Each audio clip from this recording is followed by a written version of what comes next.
Welcome back inside Regency Furniture Stadium. Andrew Banster alongside my broadcast partner, Stevie Bowen, as we take you in to this rubber match, Game 3 of 3, here in the Blue Crabs home opening series, as the Southern Maryland Blue Crabs play host to the Long Island Ducks. Stevie, it has been a tale of two games to this point. In Game 1, Darryl Thompson led Southern Maryland to an impressive 7-0 shutout defeat over the reigning Atlantic League champion Long Island Ducks. The story was a little bit different last night, however. A 19-3 Ducks W, led in large part due to a fourth inning and a seventh inning in which those Long Island Ducks played at a total of 12 runs. Stevie, about 16 Duck runs from the fourth inning on, most of them coming on either walks or errors. You know, we talked about it yesterday as Barker, the starting pitcher. We wanted him to take the same approach as Darryl Thompson did the first game. Just try to shove it, the fastball, right down the strike zone and see if they can catch up to it. Took him a couple innings to do it, but as you said, around the fourth inning, they started to figure it out, and they were just teeing off from there on. Steve Lombardosi, a former Blue Crab and Washington National at the MLB level, second baseman for the Long Island Ducks, contributed 2 defensive fielding errors, but more than made up for it on the other side of the ball, going 4 for 4 with 3 runs scored, 2 walks, and 2 doubles. On the Blue Crabs offensively, Zach Collier was the standout player. About 3 for 4 and a single shy of the cycle. Would have been the first time in Blue Crabs history anybody went for the cycle. And now check this.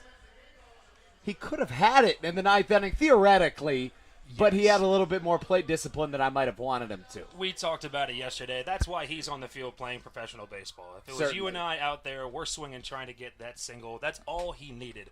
Doubled in the first, had a triple and a home run later in the game, but he's a real team guy. Took a walk, decided to get on base, although it just wasn't enough for the Blue Crabs. They lose by 16 runs. Sometimes in life, sometimes in baseball, you just got to move on. That's exactly what Southern Maryland will look to do today. And they'll send Austin Glorious on the mound to try to get it done. The right-hander, number 24, takes the hill. Had a really good start his last time out. Stevie's got the numbers for you on that. Last time out for him was not given a loss or a win. Went 4 2/3 innings with a 1.93 ERA, 6 strikeouts, and 2 walks. Pretty solid day for him, but just wasn't able to get either one. It's interesting, Austin Glorious, a former Boston Red Sox prospect, has spent the greater part of his professional career in a relief role, even doing so in the independent ranks as a member of the New Jersey Jackals, a former teammate of Matt Latos's in New Jersey, but he has transitioned into a starting role here in Southern Maryland. He's a guy that sometimes you look at a player's career resume and it's hard to pick out exactly what their biggest flaw was. When you look down Austin Glorious's, it's easy to tell that if he can get rid of the walks, he's a guy that has real potential to make it to the highest level of baseball. The walks have plagued him throughout his career, but were not a problem his first time out.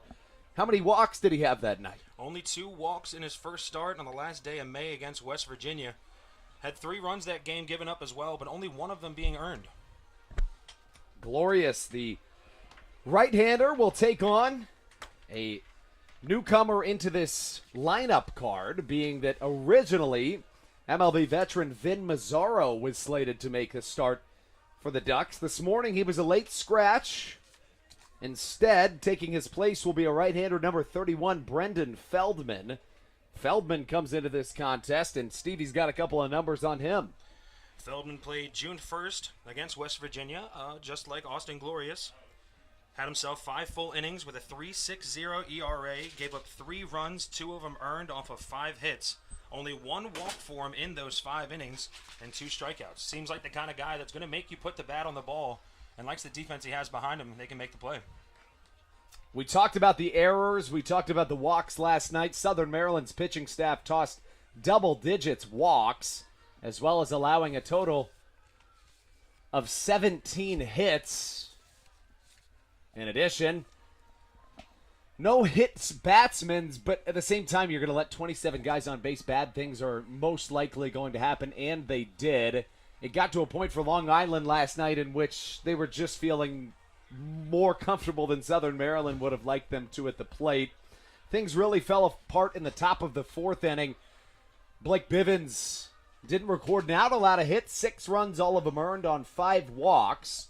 The right-hander will shake it off and try to move back in on his next appearance. Let's talk about today, Stevie.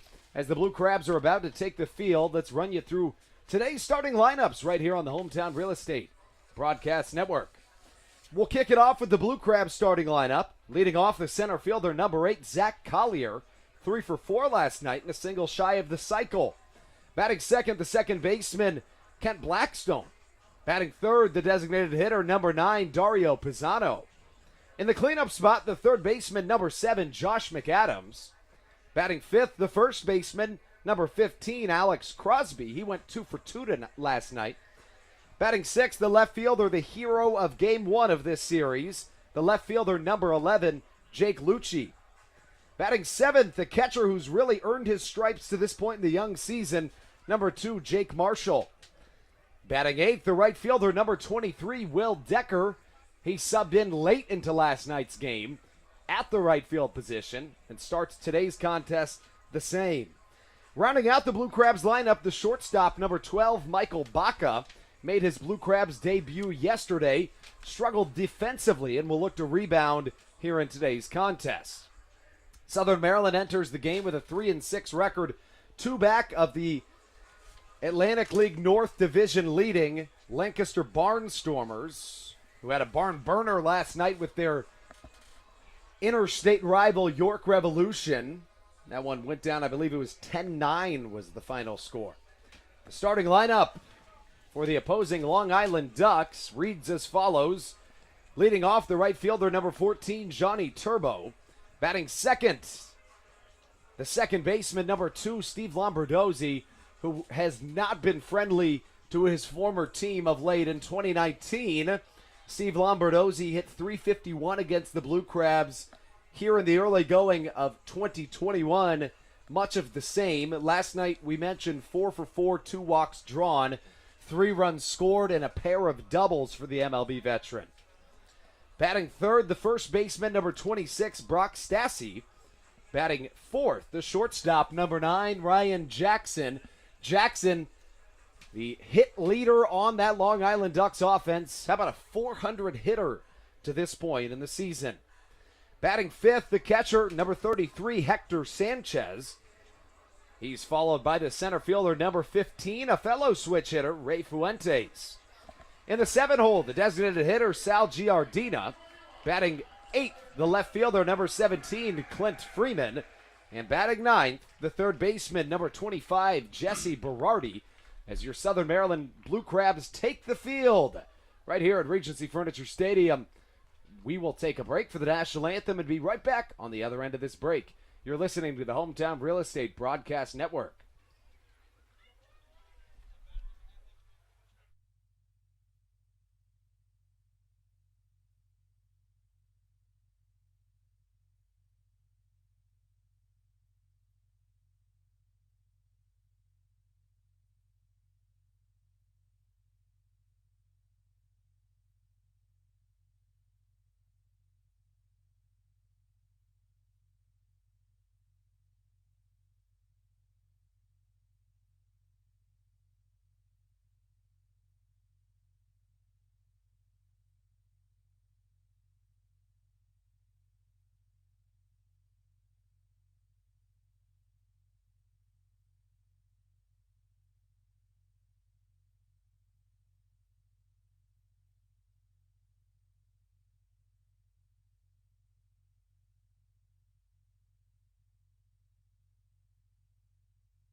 June 6th, 2021. Andrew Banster alongside Stevie Cohen.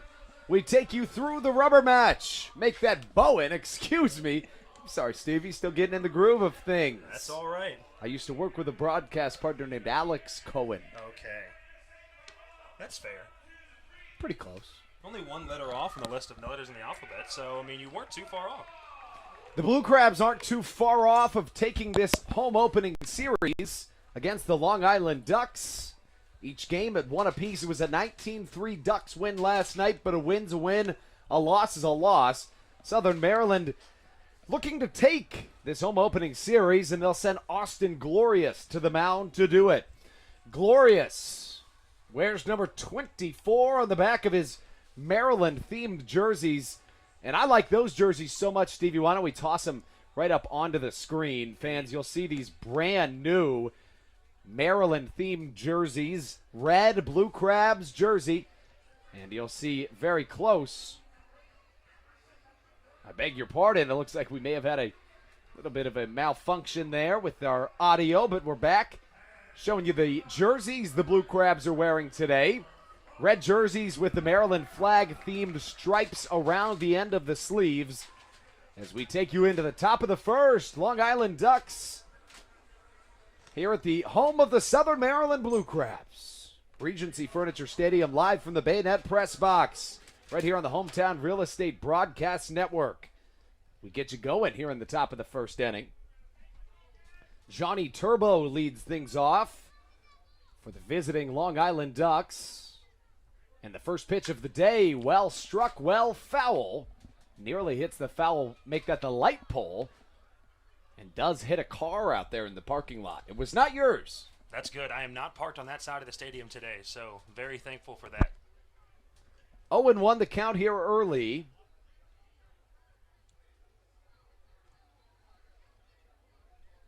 As Glorious offers an off-speed pitch that has Johnny Turbo way out in front of it.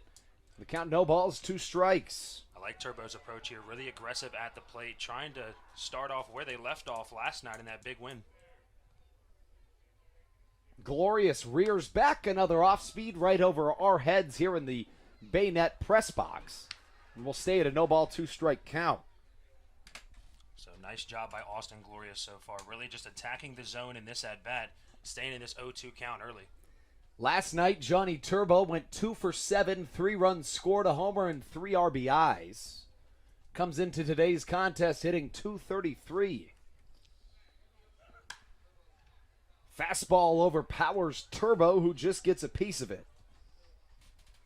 It was that 9th inning 2-run home run from Johnny Turbo in which he bat flipped, maybe even just tossed his bat into the ground emphatically to make it a 19-3 Long Island Duck lead. You know, that ball didn't go a country mile off of his bat, but still a very pretty swing as he sent that ball over the mini monster in left field. Turbo, a former Blue Crab, at the time known as Darby Myers. Austin Glorious aligning on the first base side of the rubber. A fastball struck into left field, no problem for Jake Lucci. Out number 1. That was well played by the Dallas native Jake Lucci. Yeah, Lucci didn't have to move much for that one. Just a couple steps in, and he was camped under it. That makes way for Steve Lombardosi, who was scorching hot last night. Mentioned it once, 4 for 4, 3 runs scored, 2 doubles, as well as a quartet of RBIs. Marshall aligns on the outer half. Catches it for strike number 1. Will set the defensive alignment for Southern Maryland. From left to right in the outfield, it's Jake Lucci, Zach Collier, and Will Decker. As Glorious delivers the first ball to Steve Lombardosi. From left to right in the infield, Josh McAdams, Michael Baca, Kent Blackstone, and Alex Crosby. Doing the work behind the dish, Jake Marshall and Austin Glorious on the hill. This one hit hard to the right side on the ground. Gets past the outstretched glove of a diving Alex Crosby at first base for a base knock, and Steve Lombardosi stays hot. I'd like to mention Lombardosi, with those 2 walks, reached base in all 6 of his at-bats last night. He was a huge factor in that Long Island Ducks win. And that is the 9th time in this series that he has reached base. Wow. 0 for 2 with 2 walks drawn on the first night. And that will bring up Brock Stassi as this pitch in the dirt gets away from the catcher, Jake Marshall. Puts a runner in scoring position early. And if you're Glorious, that puts you in a little bit of an awkward spot. Last night for the Long Island Ducks, Brock Stassi went 2 for 4, a run scored, and 4 RBIs. But again, the score resets every day, and Southern Maryland has still a chance, a good chance, in fact, at taking this home opening series. Glorious misses downstairs, the count 2 balls and a strike. 1 down, 1 on. He's in scoring position. It is Steve Lombardosi.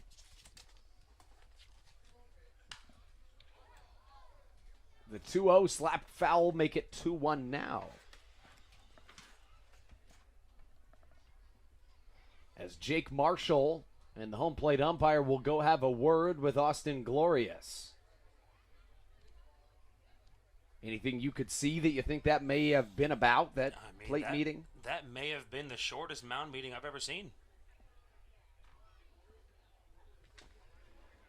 Glorious in his red Maryland-themed jersey, his second time pitching in that jersey this year in as many appearances. Facing off against the left-handed hitting Brock Stassi. Ball 3 off the outer edge. Just like that, a hitter's count, 3-1.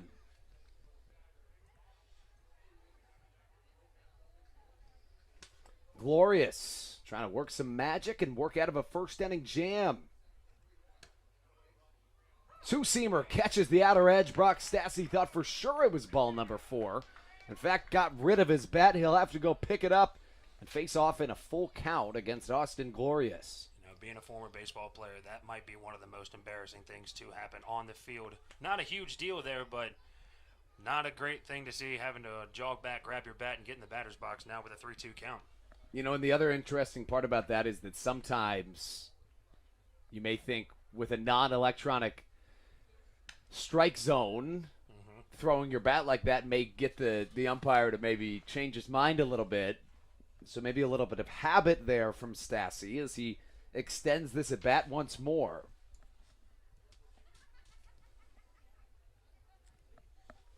Pretty good velo today from Austin Glorious. To this point, topped out at 94 miles an hour. Line shot to the left side. Jake Lucci backtracks. Outstretched glove catches it right in front of the Catholic Charities sign. What a play. This Blue Crabs outfield has some speed under him. That ball was hit. Honestly, if he didn't catch it, that was probably hitting the base of the wall in the air. But he was able to get under there and make that play. An 86-mile-an-hour slider from Austin Glorious lined out to left field, which makes way for the MLB veteran shortstop Ryan Jackson with a runner in scoring position. Another looper to left field. This one brings Lucci in and to his left. Snags it for out number 3. Stevie, all you really needed in that inning was a catcher, a pitcher, and Jake Lucci. I mean, it seems like that's all you really need, as Lucci was the hero on Friday night's game. We just have him complete all the outs in the first inning of today's game. A single and a wild pitch put a runner in scoring position with 1 down, but back-to-back web gems from the left fielder Jake Lucci bring us into the bottom of the first inning. Don't go anywhere. We'll be right back right here on the Hometown Real Estate Broadcast Network.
The Blue Crabs' offensive approach begins right here in the bottom of the first inning.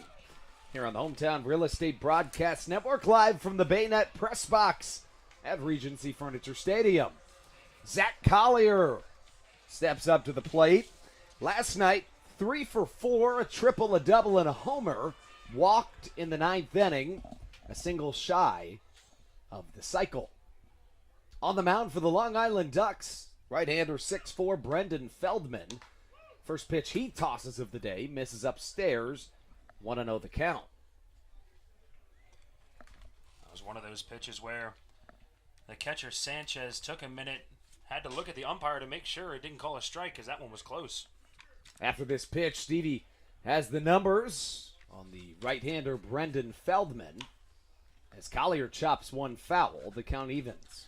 Feldman so far this season boasting a 3.6 ERA with 5 innings pitched so far this game, giving up 5 hits, 3 runs, 2 of them being earned, with only 1 walk and 2 strikeouts for the starter.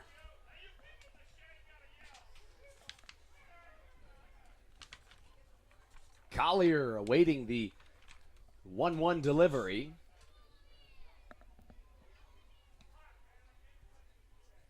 The pitch on its way. Well struck high in the sky, may be foul, but shouldn't be a problem for Berardi at third. Right into the glove. It looked like, right as I said it wouldn't be a problem, it looked like he began to lose sight of that ball, but kind of came right back to him. You can tell off the bat, Berardi had a tough time trying to find that ball, but once he was camped under, he knew he had it. That makes way for Kent Blackstone. Blackstone has been awfully good this season, hitting .351 on the year, 1 for 4 last night, 2 strikeouts.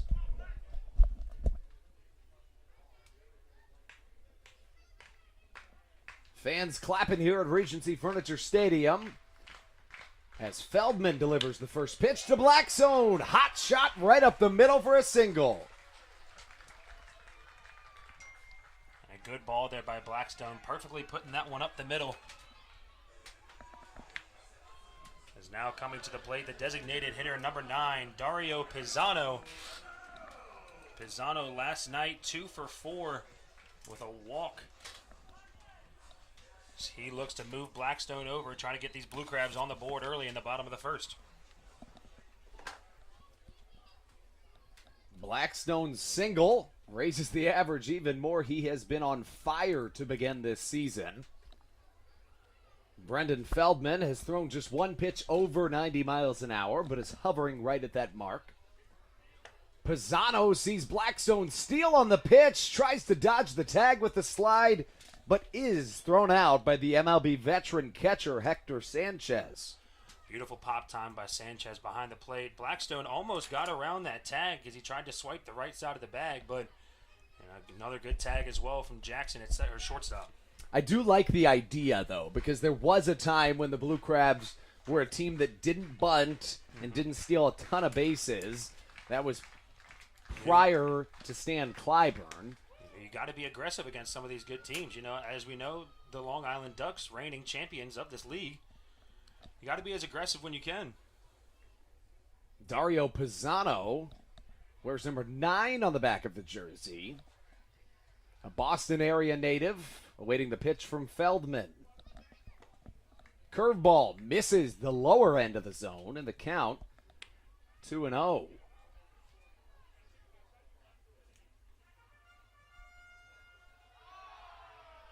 That a 90-mile-an-hour fastball on the gun. Make that a 76-mile-an-hour curveball to follow the 90-mile-an-hour fastball. Pisano watches it miss downstairs.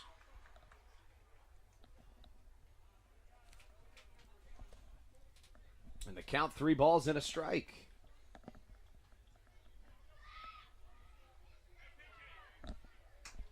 Ron Lord and Pinch making the fans loud and proud here today at Regency Furniture Stadium. Southern Maryland trying to break the scoring seal here early. Feldman's 3-1 misses just outside. Pisano held on to the bat just to make sure. And he'll be aboard with Josh McAdams approaching the plate. Pisano learned from Stassi's mistake last time as he holds on to that bat for another half second, but jogs to first with the walk. Probably a wise move, particularly with an electronic strike zone. Josh McAdams yesterday, 0 for 5, a pair of strikeouts. Did drive in a run, however. McAdams wears 7 on the back of the jersey and awaits the pitch from Feldman. Fastball right down the heart of the plate, 0-1. There's lots of guys in professional baseball that like taking the first pitch, whether it's a strike or not. Albert Pujols is the best example of that. A guy that basically never swings at the first pitch, and a surefire first ballot Hall of Famer is Pujols. 0-2 the count. Good frame there by Sanchez, although frames won't help you too much in this league nowadays. That's the interesting thing, is that a lot of catchers brought that up. I can't remember the name, but there was a catcher in the MLB 2 years ago that added 0.8 wins to his WAR. And as we know, about a 6 or 7 WAR on a season is a good thing. Yes. Adding 1 win just by your framing is what he did. So it is a very powerful and important art, as Josh McAdams strikes out swinging to retire the first inning of baseball here in Southern Maryland. Let's send it into the top of the second. We'll be right back on the other end of this break right here on the Hometown Real Estate Broadcast Network.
Hector Sanchez leads us off here in this top of the second inning of baseball.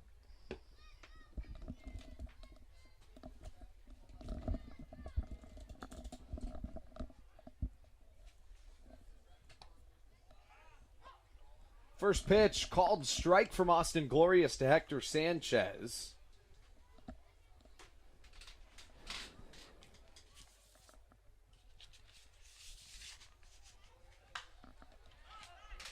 Second pitch of the at-bat, high fly to the left side, stays in the infield grass. Josh McAdams calls and catches for out number 1. Pretty quick moving game to this point, despite 3 batters reaching base in the first frame. Glorious has recorded a total of 4 outs in this game, all of them either lineouts or flyouts. As you said before, Glorious, not a big strikeout pitcher, as he just likes to put the ball in play and let his defense do the work behind him. Same with Feldman on the mound for the Ducks. And that's what you like to see if you're a defender behind your pitcher. You want to see a fast-moving game. Keeps you in the groove. On a hot day here at Regency Furniture Stadium, Ray Fuentes fouls it back into the Roy Rogers backstop padding. The count even at a ball and a strike.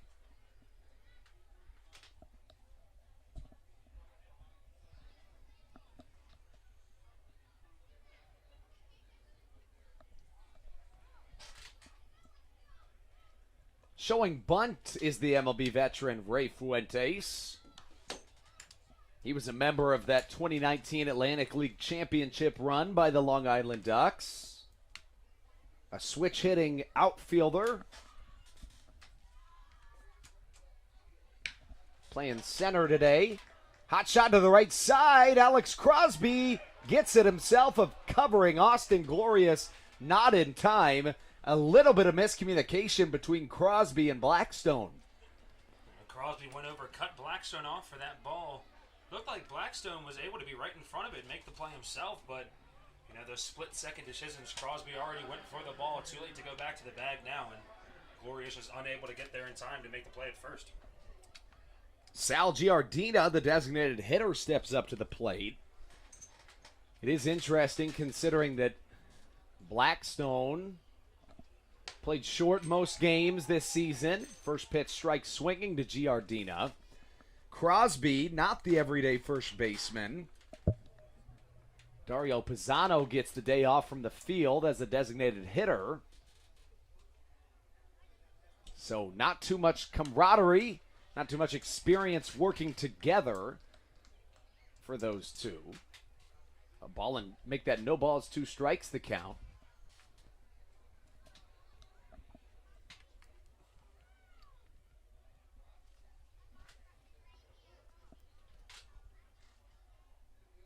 Glorious, the pitch, runner going on it. It was a good pitch to go because it's in the dirt for a curveball. I'll put a runner on second. A ball and 2 strikes the count. Now, if you're Austin Glorious on the mound, you're looking to just strike him out here because that double play is now gone away with the stolen base from Ray Fuentes. Nice changeup off the outer edge from Austin Glorious. His first strikeout of the contest comes at a good time. Now 2 down with the runner in scoring position. Brings up Clint Freeman. Freeman, another guy that did very well last night for the Ducks. 2 for 4 with 3 RBIs for him.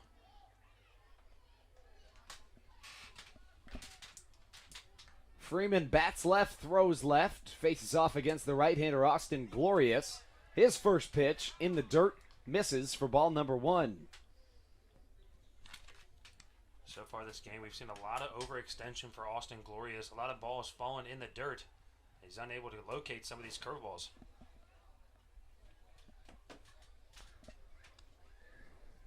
Top of the second, Southern Maryland trying to win this home opening series, which is tied at 1 apiece. Well struck to center field. Zach Collier gets under it. Catches for out number 3. Glorious lets a runner on in each of his first 2 frames of work. Neither score, and we are tied at 0s. Heading into the bottom of the second right here on the Hometown Real Estate Broadcast Network.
Bottom of the second action right here from the Bayonet Press Box. Live from Regency Furniture Stadium on the Hometown Real Estate Broadcast Network. Andrew Bandstra alongside Stevie Bowen. As Alex Crosby leads us off. Crosby, the designated hitter last night, went 2 for 2. Stan Clyburn still trying to find the right fit in that 5-hole since Braxton Lee's contract was purchased by the Cincinnati Reds a few days ago. Lee, the MLB veteran, hit .455 before being picked up by the Reds. And that's the reason why he got picked up by the Reds. It's true.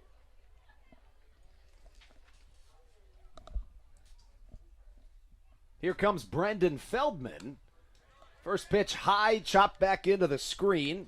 No balls and a strike the count.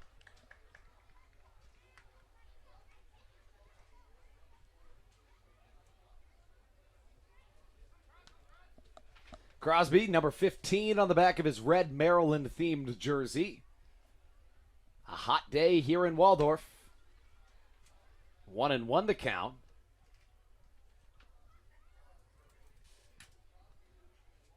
.91 degrees here in Waldorf, Maryland today. 47% humidity. 7-mile-an-hour winds here today. Coming in just a little bit, but really not a factor in today's ball game. 2 balls and a strike to count. Feldman, a long look, the pitch. Looks like he let that curveball slip, didn't break and missed high and outside. A hitter's count, 3 balls and a strike. Alex Crosby spent 6 seasons in the American Association, most of them as a member of the Fargo-Moorhead Red Hawks. A big hack, swing and a miss, the count full. Crosby almost swinging out of his shoes there on that fastball as he was looking to put that one out over the fence. Crosby with the red and black Nike cleats to match the jersey. Keeping the wrists loose as the lefty awaits the pitch from Feldman. The 3-2, chopped foul to the right side. And we'll try once more on pitch number 7 of the at-bat. We're scoreless to this point, 0-0. 2 hits for the Ducks. One in the first, another in the second. Southern Maryland with a hit came from Kent Blackstone. Austin Glorious with 2 scoreless frames under his belt already.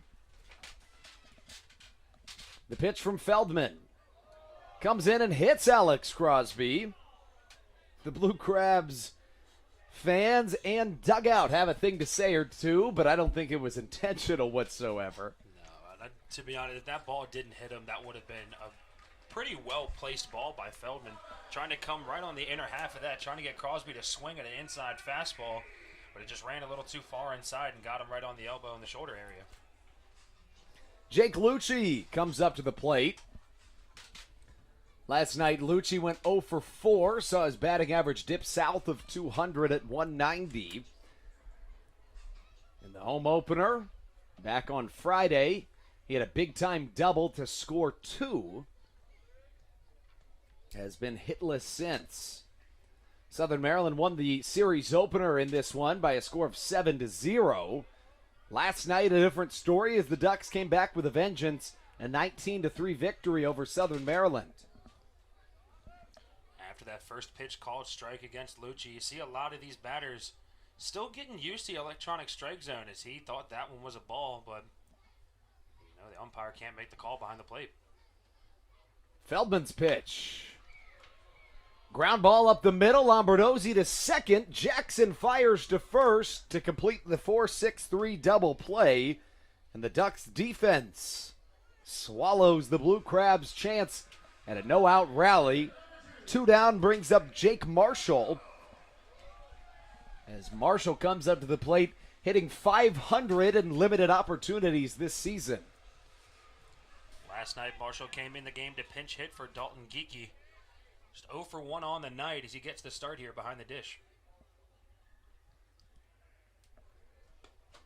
Check swing didn't go, says the home plate umpire. No appeal, in fact.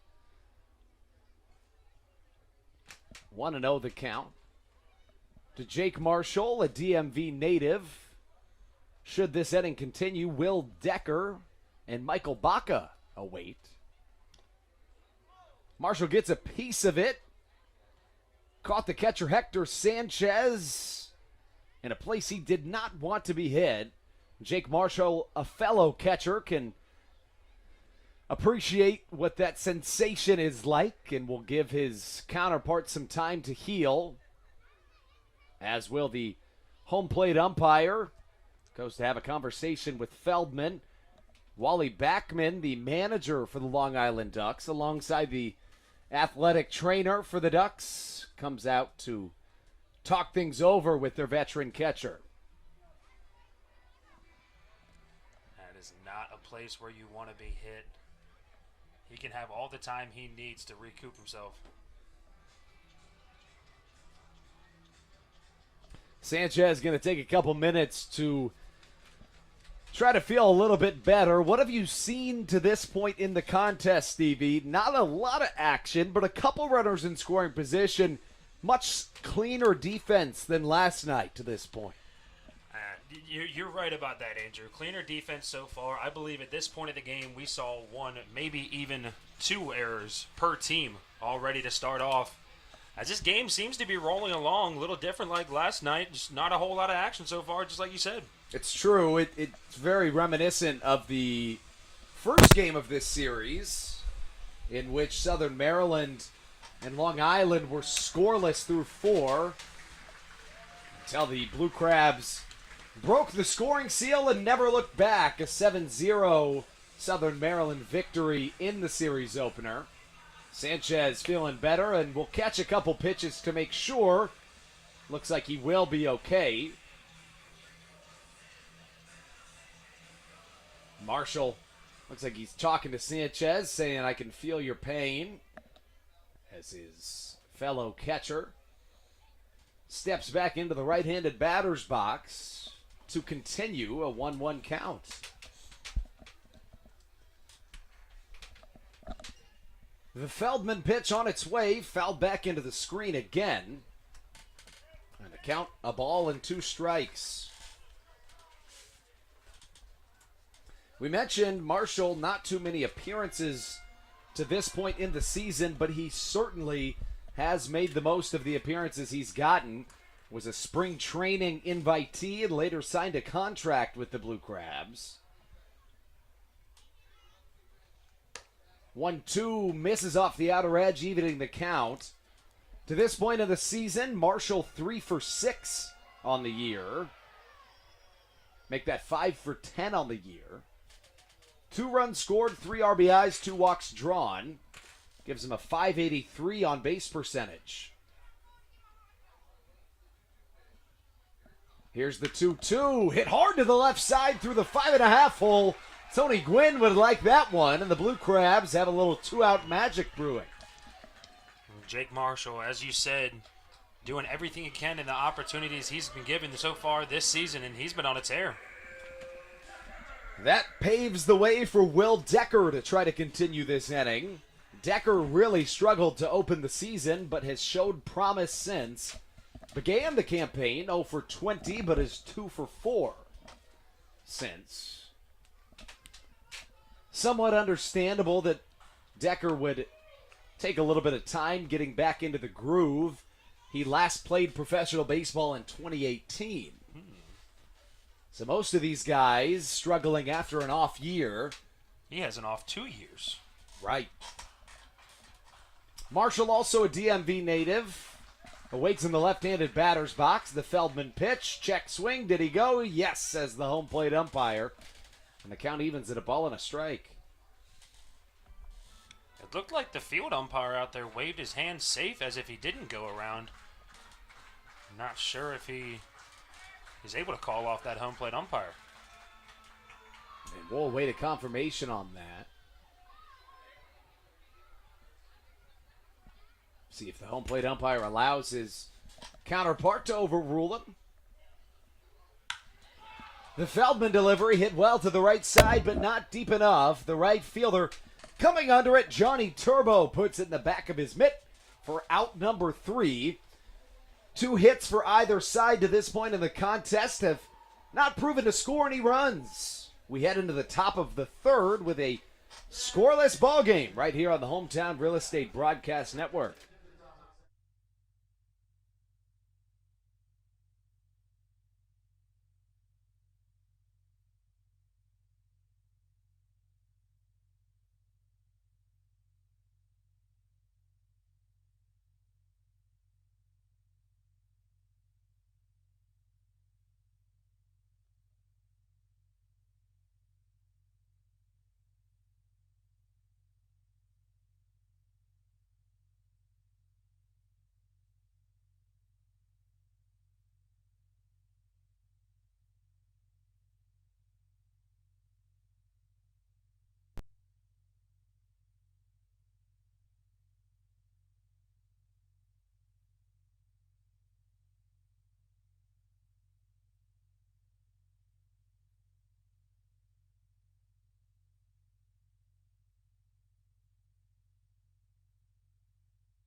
Welcome back inside the Bayonet Press Box right here on the Hometown Real Estate Broadcast Network.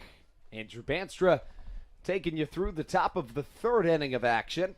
A scoreless game to this point as Austin Glorious begins his 3rd inning of work. Leading us off here in the frame, the 9-hole hitter, the 3rd baseman, Jesse Berardi. Berardi stands at 5'9" from Comic, New York. Just 25 years old, last played for the Lake County Captains, the single A affiliate of the Cleveland Indians. A long look back, and Berardi steps back into the left-handed batter's box. The pitch from Glorious. Fastball outside, strike number 2. Quickly, 0-2 the count.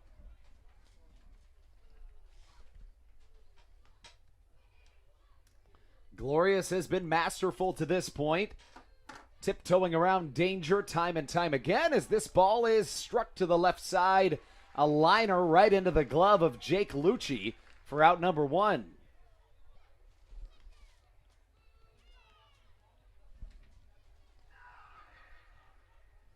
That makes way for the top of the lineup to come back up in the form of Johnny Turbo.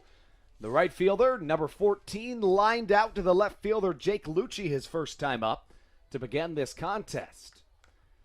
Glorious's pace has picked up as this game has gone on, beginning to find a little bit more of a groove. Turbo, keeping the wrists loose, stands back into the right-handed batter's box, awaiting the 1-0 delivery. High and tight, high chin music as Johnny Turbo dances his way out of danger. The count 2 balls, no strikes. Glorious collects himself back behind the pitcher's mound.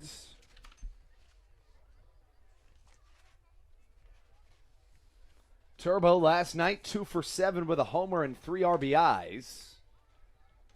Third pitch of the at-bat misses inside, 3-0 the count. In this series, Johnny Turbo 4 for 10, 3 runs scored. Currently riding a 3-game hitting streak. A get-me-over fastball works to a hitter's count. 3 balls and 1 strike. Turbo in his second season with the Ducks is 4th in the Atlantic League. 3-1 high and tight misses for ball number 4.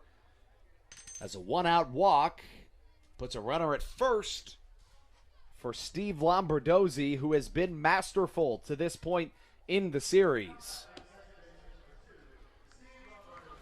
Lombardosi got a single his first time up, extending what has already been an incredible series against his former team. In this series, Lombardosi now 5 for 7 with 4 walks drawn. Scored 3 runs, hit 2 doubles, driven in 4.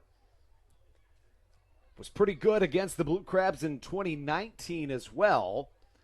He hit .351 against Southern Maryland. A pitch out, runner goes on the pitch. But Johnny Turbo's speed proves his name to be true. And he'll swipe second base. Lombardosi spent 6 seasons in the MLB with the Nationals and the Orioles, and then the Pirates before coming to play here in Southern Maryland. In May 2017, his contract was purchased by the Nationals, and he was promoted to the MLB. Johnny Turbo tries to swipe third base, and again is safe, as Johnny Turbo has now walked, stolen second, and stolen third base, putting Austin Glorious in a hairy situation. Glorious now trying to work around what could be the first run of this contest. Stan Clyburn directs his infield to come in onto the grass. Fastball in the dirt misses. The count 3 balls and no strikes.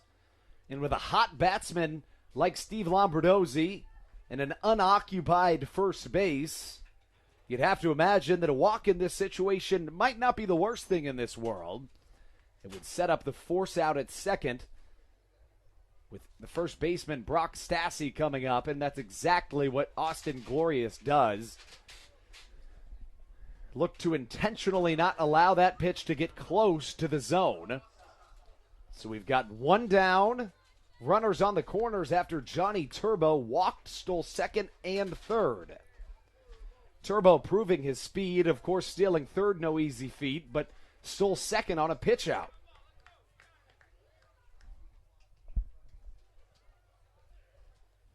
Brock Stassi at the plate. A 2-seamer misses off the outer edge. Stassi works ahead in the count, 1-0.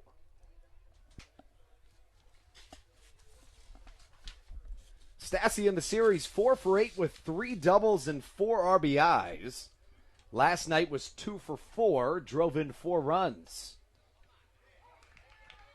Glorious sends a 2-seamer to the outer edge that evens up the count at a ball and a strike.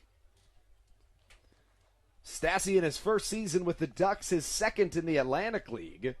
Played 40 games in the Atlantic League with the New Britain Bees in 2018. Chopper up the middle, this could be 2. Austin Glorious barehands it and has Johnny Turbo in a rundown. He's coming home. McAdams throws off to home plate, and Jake Marshall running back Johnny Turbo. There is now 2 runners standing on third base, and Johnny Turbo, the one that is tagged out. So quite the sequence there from Austin Glorious with some heads-up fielding. What a play there, bare-handing that ball and making the quick decision to throw it home. A nice job by Jake Marshall just running Turbo back to third base and being able to secure one of the 2 outs at third. So now 2 down with runners at second and third base. Not a very easy task to get the speedy Johnny Turbo out in a rundown, but when another runner assumes his position, he has no choice. A 1-2-5-2 putout brings up the 5-hole hitter, make that the cleanup hitter, the shortstop Ryan Jackson. Fastball low and in, makes the count 1-0.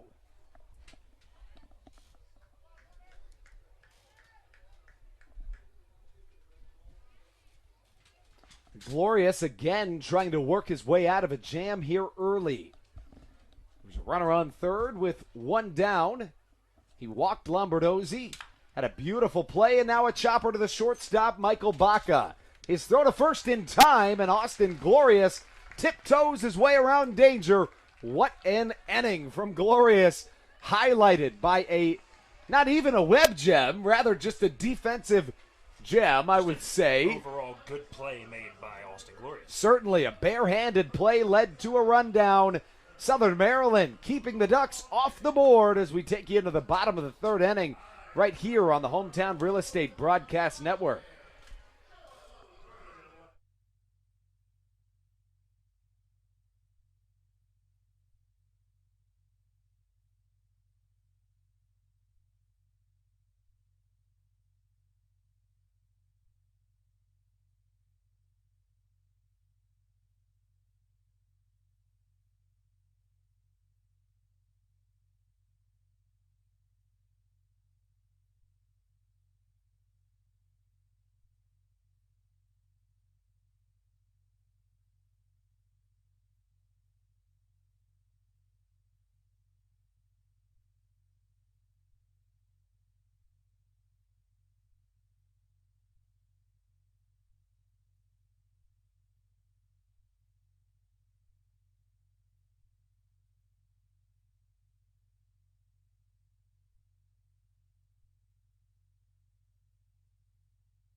Southern Maryland's 9-hole hitter leads off the bottom of the third. Michael Baca up to the plate. Made his Blue Crabs debut after getting signed just a few days ago. Last night, struggled in the contest, making 2 defensive errors. Additionally, the shortstop went 0 for 4 in the game as he fouls away his first Feldman offering for strike number 1. Andrew, you and I were talking a little bit after the game about Baca's performance.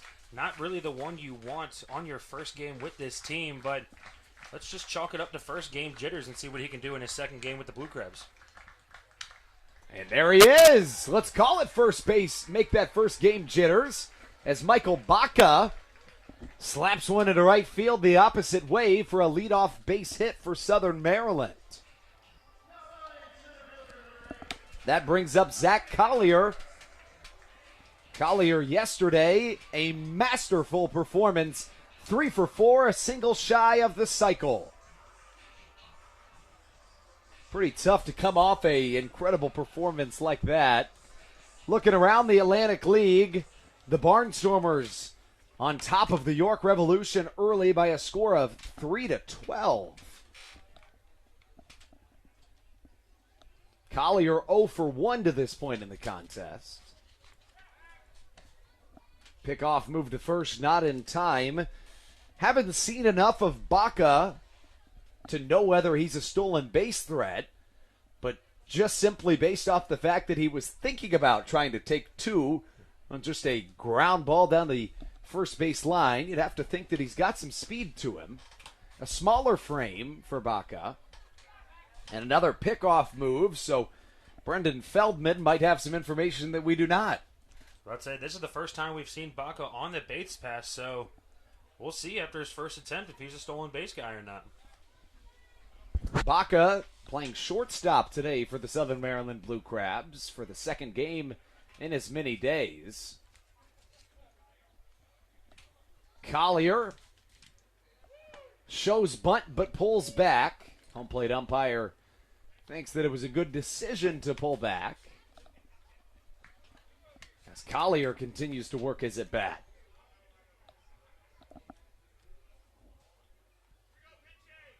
Southern Maryland gets the day off tomorrow before continuing their first homestand of the season.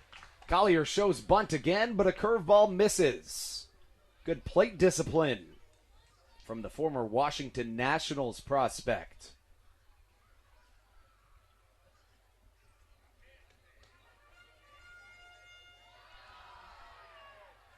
Collier, a deep inhale, exhales and steps back into the left-handed batter's box. In fact, the entire Atlantic League is off tomorrow. Collier fouls one to the right side. 2 balls and a strike the count. Nonetheless, a little bit of a change in the Atlantic League scheduling this year. Despite a shortened season, they've decided to give the entire league most Mondays off this season. On the other end of that day off, the Blue Crabs will face off against the York Revolution for their first matchup of the season. Collier fouls one to the left side on a bunt attempt. 2-2 the count. Some bad blood between the Revs and the Blue Crabs in 2019. Things got heated pretty often. A couple of benches clearing, not brawls, but interactions, I would say. Of course. One here in Southern Maryland, another in York. Collier awaiting the 2-2 delivery from Brendan Feldman. None on, one down here in this bottom of the third inning. Collier stays alive.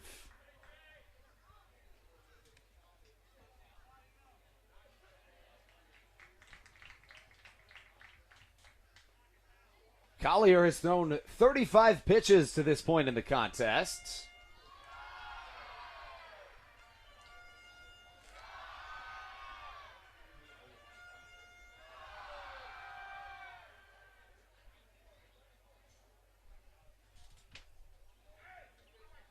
Collier a couple of check swings to keep the wrists loose, and we'll try the 2-2 once again. Fastball misses low and in. The count works full. Pretty good at bat here by the veteran center fielder for Southern Maryland, Zach Collier. Collier, just a second batter in this Blue Crabs lineup, taking Feldman to a full count. Really aggressive at the plate so far today.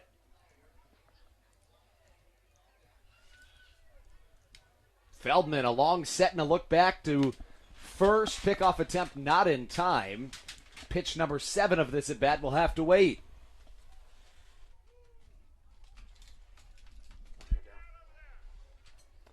Collier taps home plate, steps back into the box, and here comes the 3-2 once more. A chopper to the right side, a high chopper. Steve Lombardosi with no option but to underhand toss to first. No double play puts Michael Baca in scoring position for the Blue Crabs' hottest bat this season, Kent Blackstone. Blackstone 1 for 1 in the contest. Holds one of Southern Maryland's 3 hits so far in the ballgame. That hit puts Blackstone's batting average all the way up to .368 on the young season. We're talking about an everyday player. It's pretty impressive for Blackstone. The Maryland-themed jersey matches the Maryland-themed socks. As an off-speed, misses off the outer edge. Hector Sanchez hesitates. Doesn't like the call, but the count goes in favor of the Vienna, Virginia native, Kent Blackstone. Baca awaits in scoring position with a healthy lead back at second.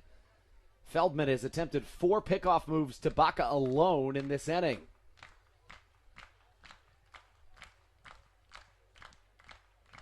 Has carved some headspace out into Brendan Feldman, which leads to a wild pitch. And Michael Baca swipes third with just 1 down and a 2-0 count to Kent Blackstone.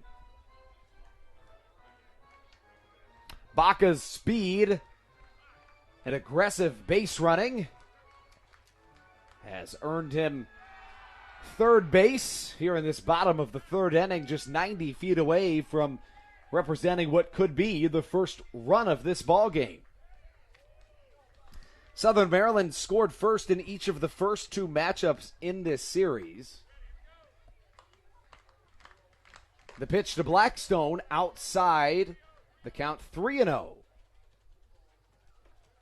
Feldman potentially attempting to develop the same situation that Austin Glorious drew up. Runner on third, 1 down. Maybe don't give the hitter anything too good and see if you can't work a double play ball the next time up. Only difference being that the Ducks keep their defense back. 3-0. Blackstone didn't even think about swinging. Sees 4 straight balls, and that'll put runners on the corners for the 3-hole hitter, number 9, Dario Pisano. Pisano walked his first time up. The batting average up to 273 after a 4-pitch walk from Brendan Feldman. That last pitch, a fastball off the outer edge, 88 miles an hour on the gun.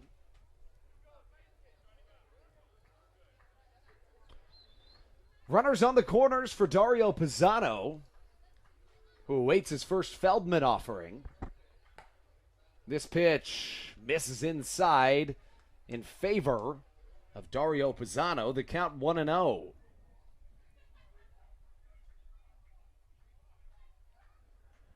Pisano, 5'11", 205. Bats left, throws right. The everyday first baseman for Southern Maryland gets the day off in the field in the designated hitter's spot. The 1-0 fouled over our heads here in the Bayonet press box, evening the count of the ball in as many strikes. Last night, Pisano went 2 for 4, also drew a walk.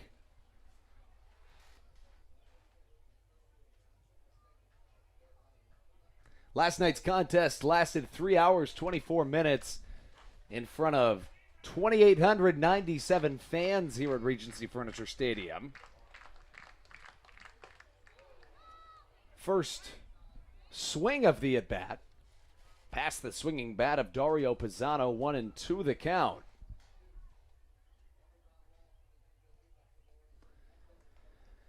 Pisano with average speed, so it'd be tough to say whether a double play ball would do it, unless it's a hot shot. Pisano awaiting the delivery. Hits it well to the left side, most likely foul. Giving it chase is the left fielder, Clint Freeman. A feet-first slide allows the ball to drop in foul territory, and the count will stay at 1-2 strikes.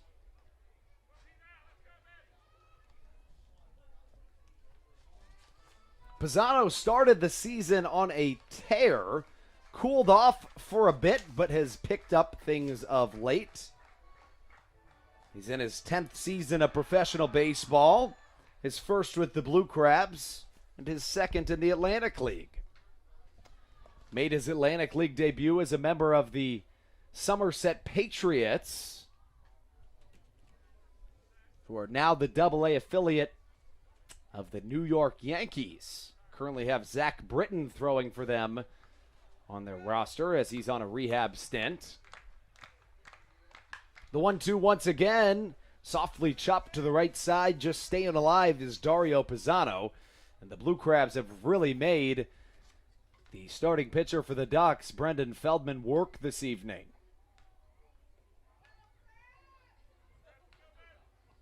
Not making it easy.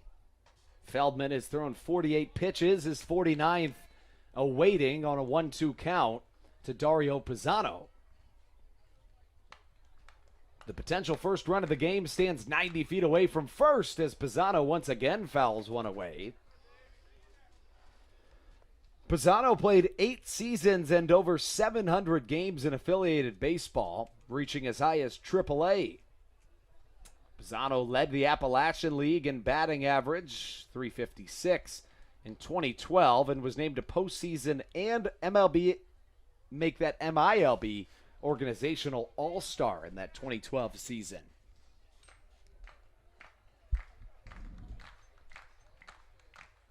The 1-2 once more. Pisano, again, not making it easy on Feldman, the starter, and that has been somewhat of a theme for this Southern Maryland offense this season, trying to make pitchers work deep into their counts. As the fans cheer after a nice play by a fan in the crowd. Pisano, originally drafted by the Seattle Mariners in the 15th round of the 2012 MLB draft out of Columbia University. He was a 3-time All-Ivy League player for the Lions. Finally, one misses and the count 1-2.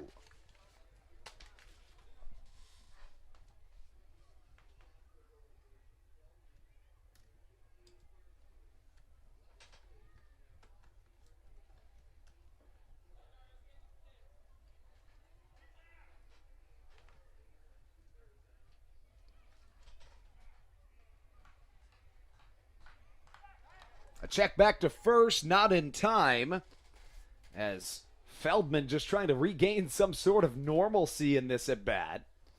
Pisano has not made things easy on the right-hander.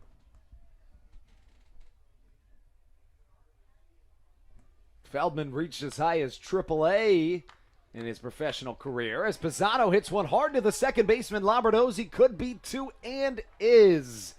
So a 7-pitch at bat does not pan out for Dario Pisano, as there has been a plethora of runners left on base here early in this contest. Take you into the middle third here at Regency Furniture Stadium. On the other end of this break, you're listening to the Hometown Real Estate Broadcast Network.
Hector Sanchez leads off the Long Island Ducks as we begin the middle third of this contest.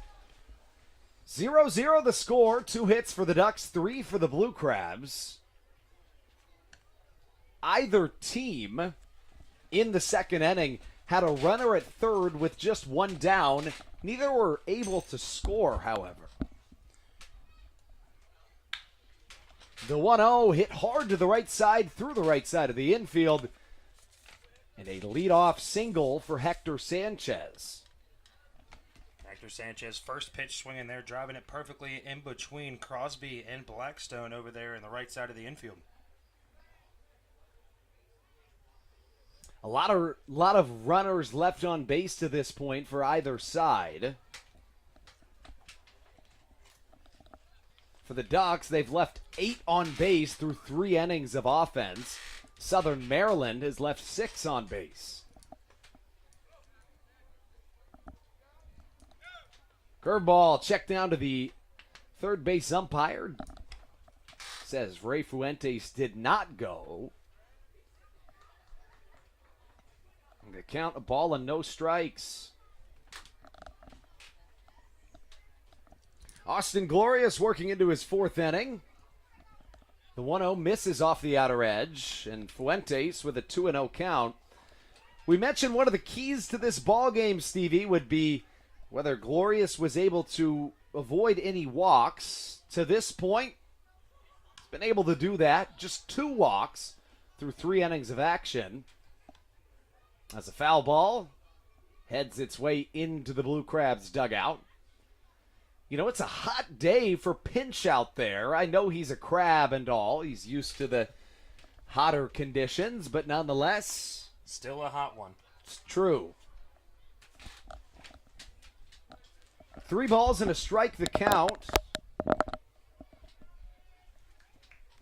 As Ray Fuentes steps into the left-handed batter's box. 3-1 off speed on the outside corner. Very well placed 3-1 pitch.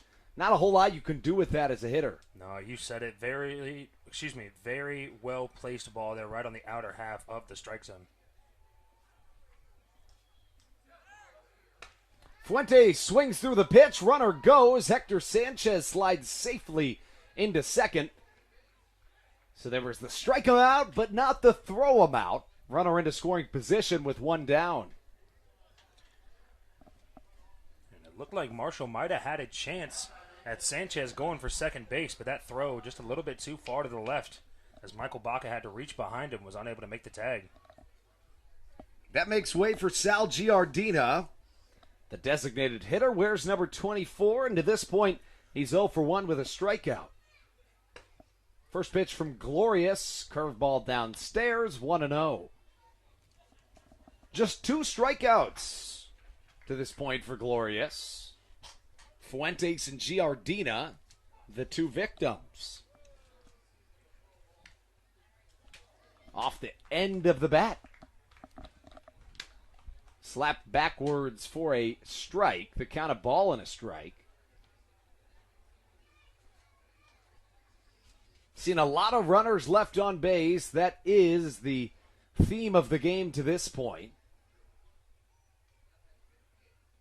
A long pause as Glorious keeps the runner at second, Hector Sanchez, honest. And the count works to a ball and 2 strikes. As you said, Andrew, Glorious doing a nice job limiting those walks. Also doing a nice job getting ahead of some of these counts. 4 of the 5 batters he's seen so far this game have gotten into 1-2 counts or 0-2 counts early. Glorious is 1-2. Right past the heavy swinging bat of Sal Giardina. How about back-to-back strikeouts after a leadoff single? Can't ask for much more than that out of your starting pitcher, particularly one that had spent the majority of his career in a relief role. You know, it just goes back to being able to shake off whatever happened beforehand and come back out and dominate on the mound. And Glorious has just done that this inning after giving up a leadoff single. Clint Freeman steps into the left-handed batter's box. First pitch, a strike off the outer edge. 0-1 the count. Freeman 0 for 1 to this point in the contest, hitting .375 on the young season.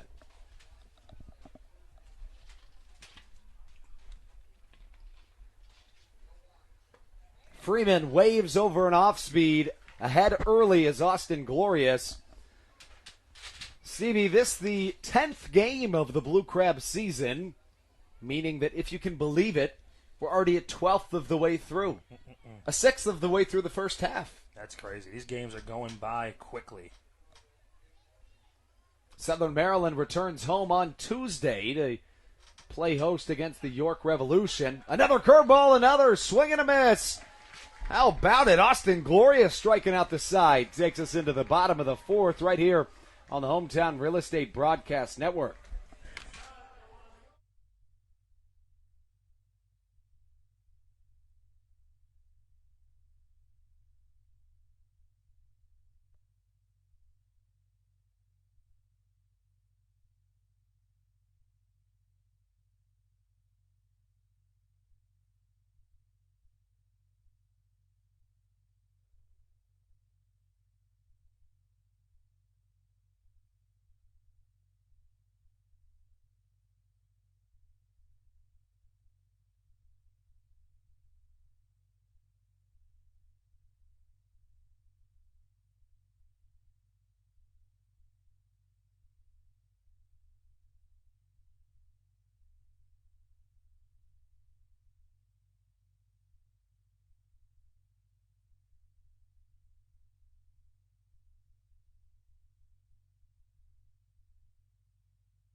Josh McAdams leads things off here in this bottom of the fourth.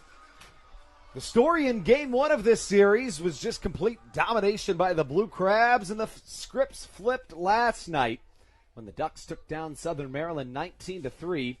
It's been a pretty even rubber match to this point. Both sides trying to take home the series win. First pitch from Brendan Feldman catches the corner. 0-1 the count. Stevie, we talked about the fact that we're now approaching a sixth of the way through the first half. And in this Atlantic League, in which playoffs are determined in a little bit of a different way than your average league, each half and each game is of the utmost importance. This year, things are a little bit different, but not too far off. There still will be 4 teams that make it to the playoffs. After this pitch, as McAdams handcuffed a little. Fouls one off to the right side, but essentially the winner of each half in each division makes it to the playoffs. In the event in which there is the same winner in both halves, it then goes to a wild card, which counts for the entire season. So theoretically, you could go 60-0, and actually, let's make it more interesting. you could go 30-30 in the first half, win your division, and already lock in a playoff seed. And then in the second half, you could go 0-60, but you're still in the playoffs. Yeah. So each game incredibly important. Southern Maryland currently 3-6, sitting 2 games back of the Northern Division leading Lancaster Barnstormers. In this next stretch of baseball for Southern Maryland is going to be of the utmost importance. We'll get to that right after this pitch. McAdams swings and misses for strike number 3, making way for Alex Crosby. But we're talking about this stretch. Southern Maryland opened the season on the road in West Virginia and in Lexington. Southern Maryland now at home for a 9-game homestand, all 9 games against their 3 division rivals. The first 3 against Long Island, they've split those 2. On June 6th, 9th, and 10th, the Blue Crabs will play host to the York Revolution. On the 11th, 12th, and 13th, they will host the Lancaster Barnstormers. So seems like a fun 2 weeks of baseball ahead of us. it's a crucial, crucial stretch for the Blue Crabs. In fact, there is no time in the entire first half in which Southern Maryland will face division foes in as many straight games. Brendan Feldman in his 4th inning of work sees Crosby dribble one up the middle. No problem for Steve Lombardosi. Off-kilter throw, reminiscent of one of the newest Atlantic Leaguers, Brandon Phillips, one of the best defenders in MLB history, joined the Lexington Legends about a week ago. There's a huge pickup there for the Legends. Brandon Phillips, his first time out there, went 2 for 4 with a stolen base, showing he still has some speed. And such a great thing for the league. People argue that Phillips is potentially one of the biggest names the Atlantic League has ever had.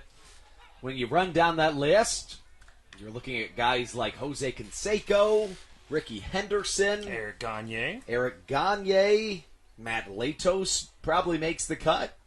K-Rod, Ching-Ming Wong. The difference with Brandon Phillips, however, of Rich Hill you could add to the list. I'm sure we're missing a lot.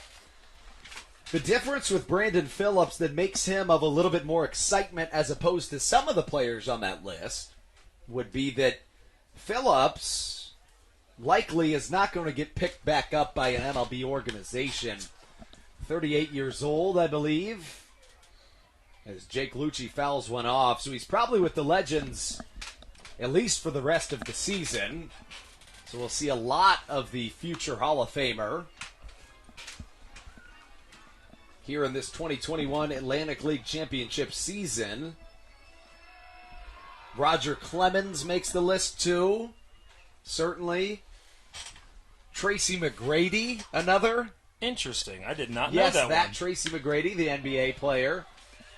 This one hit well to the left side, past an outstretched glove of Clint Freeman. Jake Lucci, a stand-up double with 2 down here in the bottom of the 4th. Lucci just can't get out, it seems like. Every game so far this season has been good for him.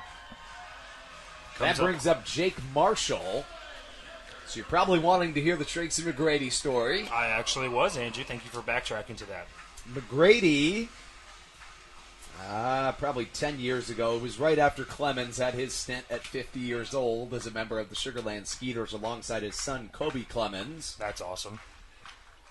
Found himself looking for a new challenge in life, did Tracy McGrady. Wanted to prove that he could be a professional baseball player. Signed a contract with the Sugarland Skeeters. Pledged that he would be able to strike out one professional batter. Made a few appearances. In his second appearance, recorded a strikeout. Walked off the mound. Never played baseball again. Mid-inning. Just said, that's it. Never met Tracy McGrady in person, but that seems like the most Tracy McGrady thing he could have ever done. Yeah, it about adds up. K-Rod, another name on the list I believe I may have mentioned already. some not quite as notable names in the last couple years, but certainly household names for any baseball fans. James Loney, a member of Los Angeles Dodgers for the past decade plus, played for the Skeeters last year. Fastball outside misses. In fact, Loney was trying to make a comeback after a long career as a first baseman. Tried to make a comeback as a position player. As a pitcher.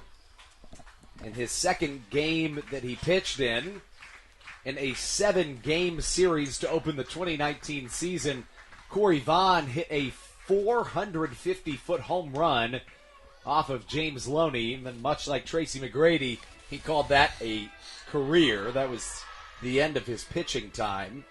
Corey Vaughn hits a ball off you 440 feet plus. I think it's time to wrap it up at that point. Vaughn, a longtime Blue Crab, retired in 2019. The son of former MLB All-Star and Silver Slugger Greg Vaughn. Curveball misses inside. Mishandled by Hector Sanchez, who, a little tidbit about Sanchez, in that last half inning when he stole second base, it was his first stolen base since 2008. Wow. Holy cow. It's a long time. That's when this team was created. It's true. 14 years ago.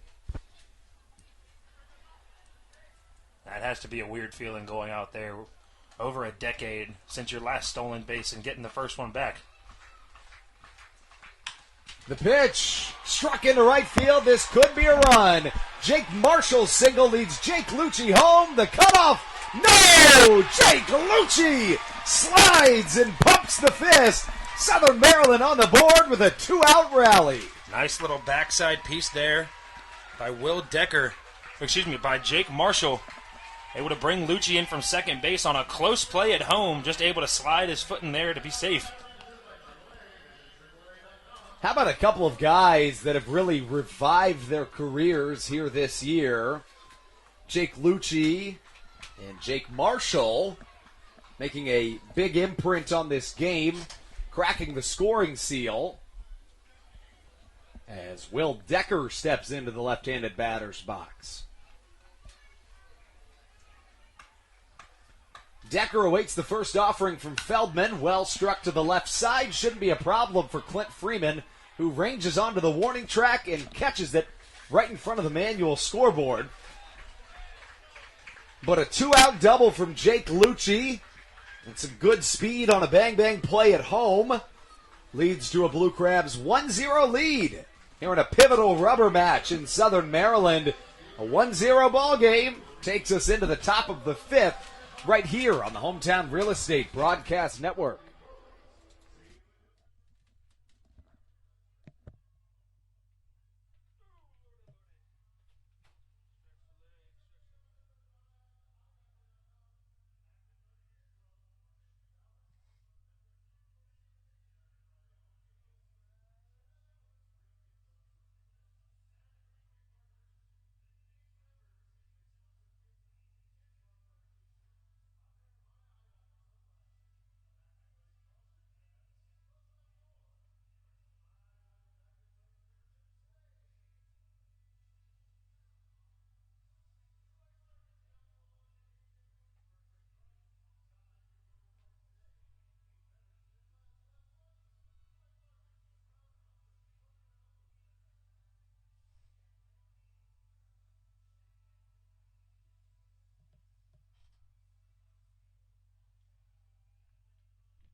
Some two-out magic brought Southern Maryland their first run of this contest, leading the Long Island Ducks by a score of 1-0.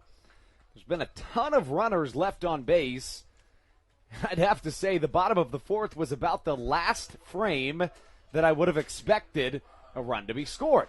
I say that because it was the first half inning in this entire game in which two outs were recorded without somebody reaching base. Jake Lucci hit a two-out double, immediately brought in by an RBI single from Jake Marshall. Austin Glorious working into his fifth inning of action. First pitch offered to Jesse Berardi, misses downstairs after a bunt offering. 1-0 the count. 1-0 on its way. Slap back over our heads. Here in the press box, the Baynet press box.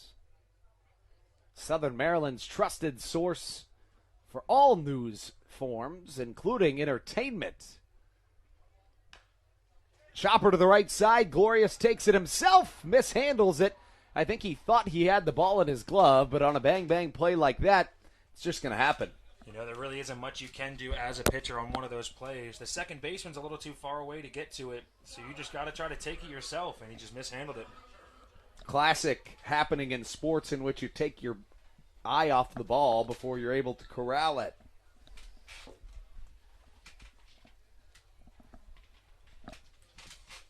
Austin Glorious toes the rubber to face off against Johnny Turbo for the third time today. Turbo 0 for 1, also drew a walk. Stole both second and third base before Austin Glorious barehanded a chopper back up the middle, got Turbo into a rundown.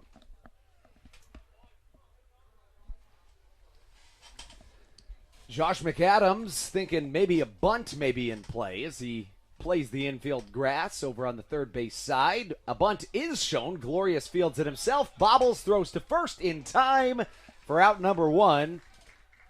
But Turbo does his job and moves the runner over to second with the sacrifice bunt. Well, Glorious fielded that ball cleanly. He may have had a chance to get Berardi going to second base, but all in all, nice job just being able to make the one play, and good sacrifice bunt there by Turbo. One of the most awkward plays to make in all of baseball is when a pitcher needs to come off the mound and field his position. That's where a lot of miscommunication happens between your pitcher and fielder. Not sure which one's going to get to the ball. One down, a runner in scoring position. For the fifth time in as many innings, Glorious has worked his way around it to this point. As Steve Lombardosi mans the left-handed batter's box. He's 1 for 1, also drew a walk, meaning that now through 22 innings of baseball, Austin Glorious, make that Steve Lombardosi, finds himself having reached base 10 times.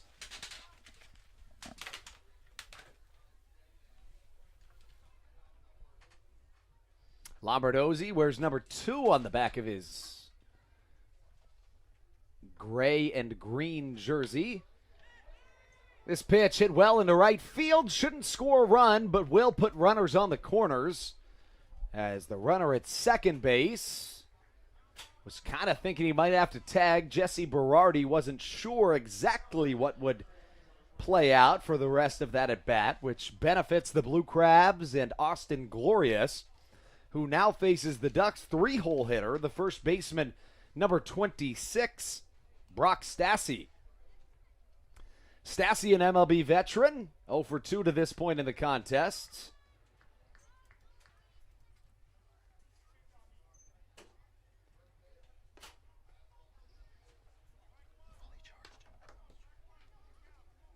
Stassi, originally a 33rd round draft pick out of the University of Nevada, Reno.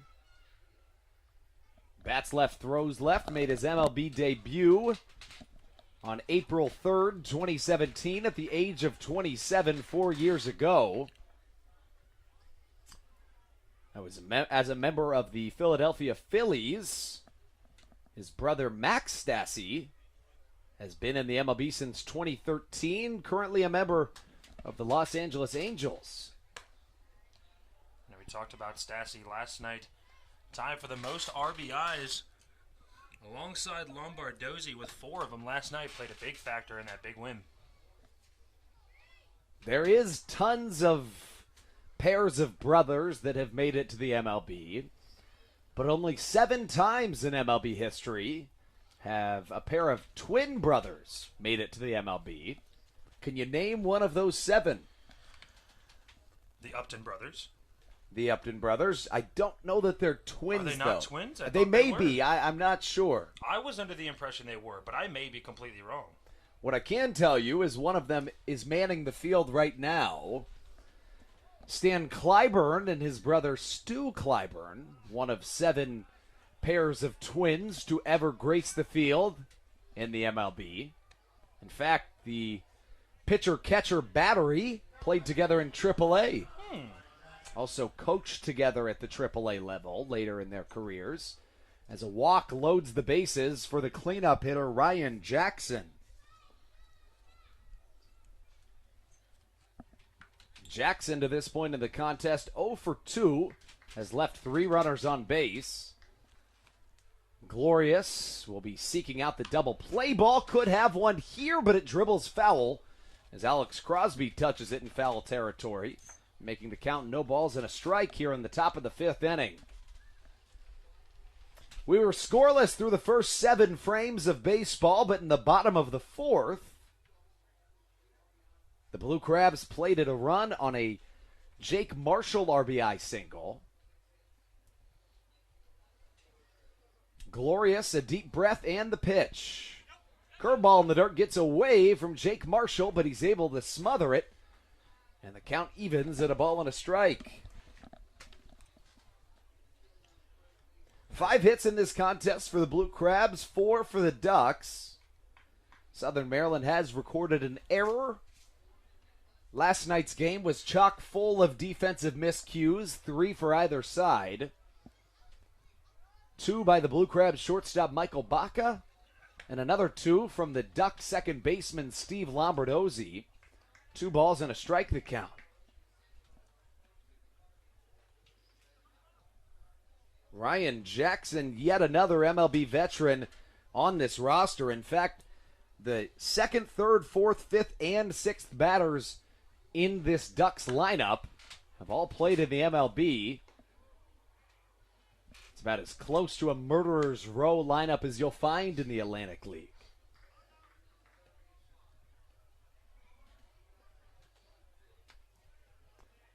Not quite the murderer's row Yankees that Darrell Thompson faced in his MLB debut that featured the likings of Alex Rodriguez, Derek Jeter, Johnny Damon. A scary lineup to go against. Certainly.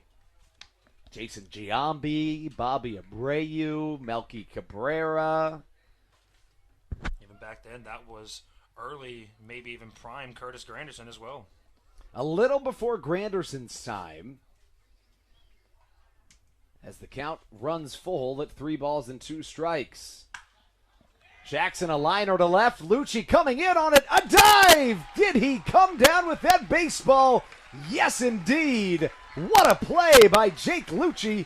And for the 2nd time in this half inning, it's been a little bit of an in-betweener for the base runner Jesse Berardi, who has to stand his ground at 3rd. A defensive web gem as Jake Lucci continues to put on a show with the leather. It looked like Berardi at 3rd thought that ball was going to drop until about halfway down, had to turn around and come back. If he stays on the bag there during that entire play, he might be able to score while Lucci's trying to stand up after the diamond play. Hector Sanchez now comes to the plate. Sanchez 1 for 2 in the first glorious offering, misses off the outer edge. Ball and no strikes the count. 2 down, bases loaded, and a Blue Crabs 1-0 lead here in the top of the 5th inning. 1-0 from Glorious, hit hard to the right side. Blackstone fields, throws to first, and yet again, Austin Glorious tiptoes his way out of danger. It has been an eventful afternoon to this point for the right-hander, but nothing but zeros line the Ducks' line score to this point. 5 innings, scoreless baseball for the Austin Glorious. Taking to the bottom of the 5th as the Southern Maryland Blue Crabs look to extend their lead right here on the Hometown Real Estate Broadcast Network.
Michael Baca leads us off in the bottom of the 5th inning.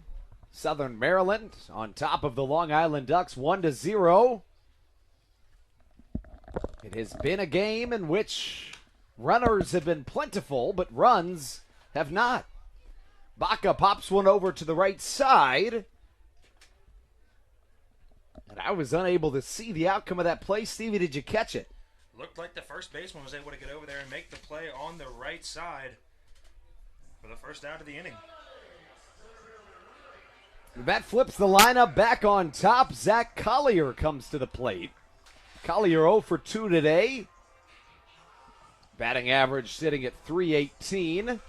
Kent Blackstone awaits on deck with Dario Pisano in the hole should we need it. Some action in the Blue Crabs bullpen. Looks like Dalton Geeky standing up and getting just loose, not throwing yet. There's another Southern Maryland reliever getting warm that I'm unable to see. Get you a number on that as soon as we can. Feldman in his 5th inning of work. Curveball first pitch to Zach Collier, watching for strike number 1.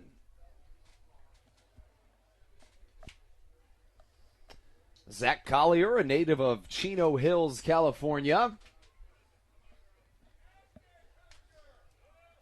Feldman's pitch, slap to the right side. Nice play by Brock Stassi. It's going to be a close one. And a bang-bang play at first in favor of the Long Island Ducks. 2 quick outs for Feldman here in the 5th. After Austin Glorious really had to work for his pair of outs. So that play right there was a very good execution of the play Glorious and Crosby tried to do earlier. As Feldman did a nice job getting over there covering first base. Kent Blackstone comes to the plate looking for some 2-out magic. Southern Maryland received some of that in the bottom of the 4th. A Jake Lucci double followed by a Jake Marshall single led to the first run of this contest. Again, if you would have given me any situation in which you would have told me a run would be scored, the bottom of the 4th would have been my last choice, considering to this point in the game, or to that point in the game, I should say, it was the only time in which either team was unable to get somebody on base before 2 outs were recorded. Blackstone has been red hot to begin this 2021 season. 1-for-1 on the day, also a walk drawn. The batting average nearing the 400 mark at 368. The offering from Feldman just misses off the outer edge. Beautiful plate discipline by Kent Blackstone. And that's something we've seen from Blackstone since his first day as a Blue Crab. The power has continued to increase. The offensive success has as well. But from day one, Blackstone has had incredible plate vision.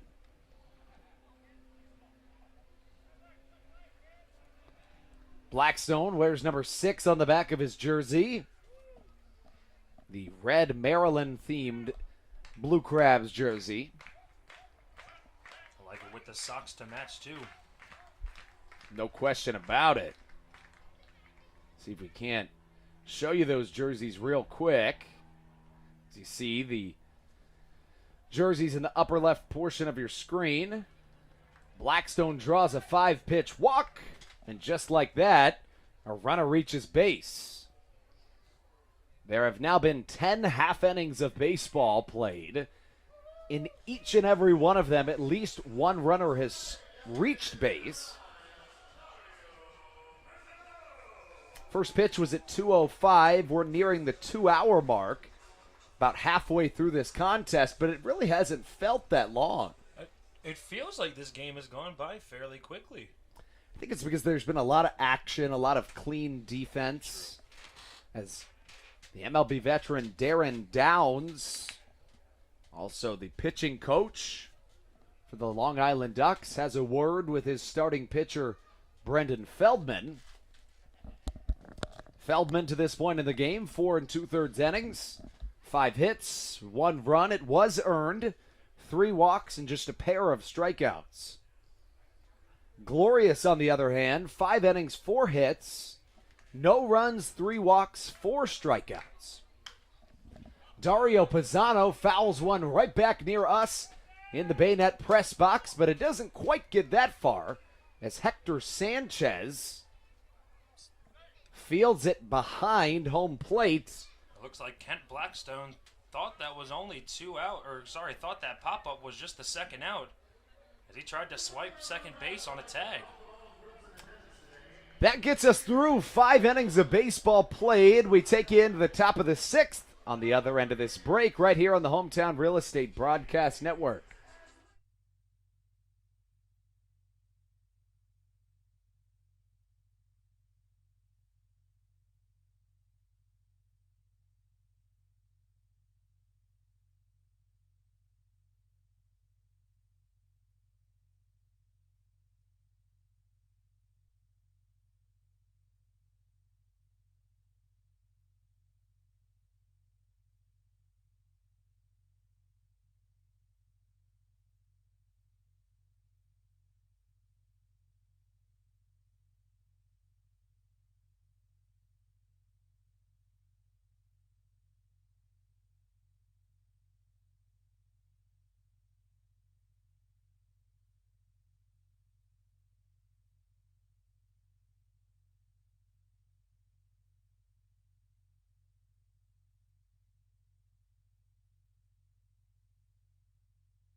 Austin Glorious's day is over.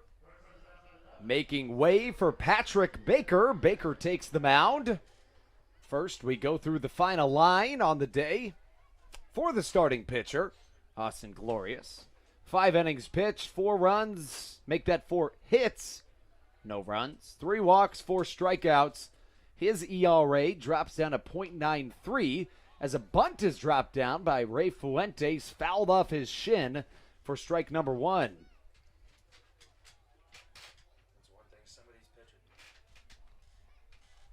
Some of these pitchers you see throwing balls up into the mid-90s. Although it caught a piece of the bat, taking one off any part of your body is not fun.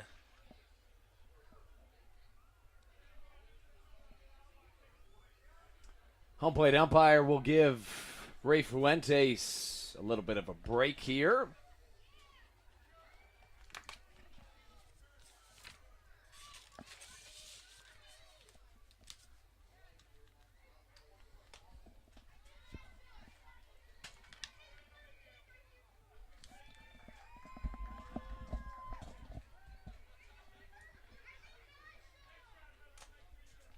Fuentes, a check swing. Steps back in to face off against Patrick Baker Jr. Clearly lighting up the radar gun is Baker. A very live arm.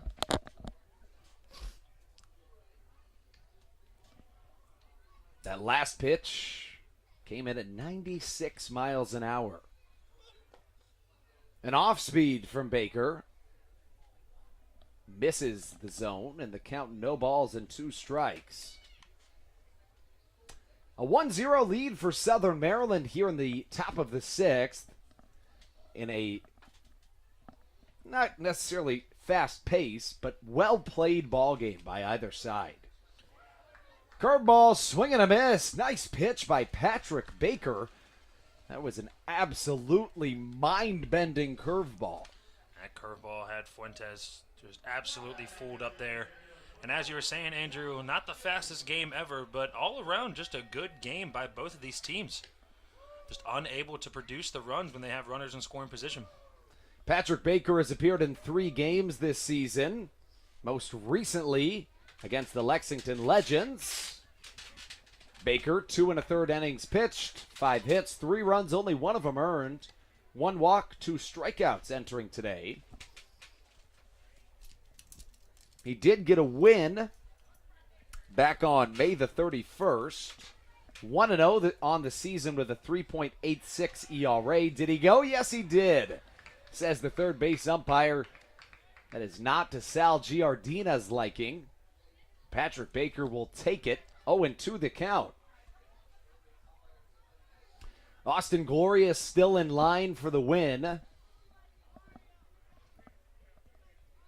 as Patrick Baker looks to keep it that way.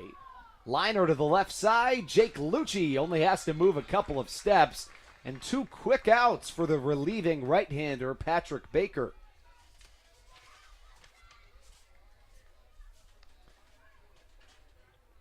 Baker, a little bit of a all too often career path that we've seen lately, and that a Tommy John surgery set him back a little bit in his career.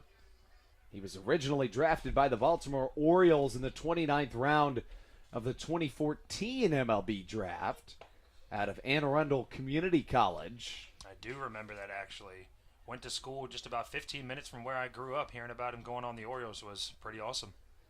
Then he stayed right around where you went to school, playing for the Orioles affiliates. Delmarva, not too far from Salisbury, right? Yes, sir. Delmarva Shorebirds, just about 15 minutes away, a little closer to Ocean City. For Delmarva in 2016, the right-hander held a 3.15 ERA in 40 innings pitched, appearing in 18 games, none of them starts. After that 2016 season, played 1 more in 2017 in the Florida Gulf Coast League at the rookie ball level before taking the 2018 season off due to Tommy John surgery. In 2019, played in both the Frontier League and the United States Professional Baseball League, the USBL, as he walks the third batter of this inning, making way for Jesse Berardi. To this point in the contest, Berardi finds himself 0 for 2, has yet to reach base. Right on left matchup ensues.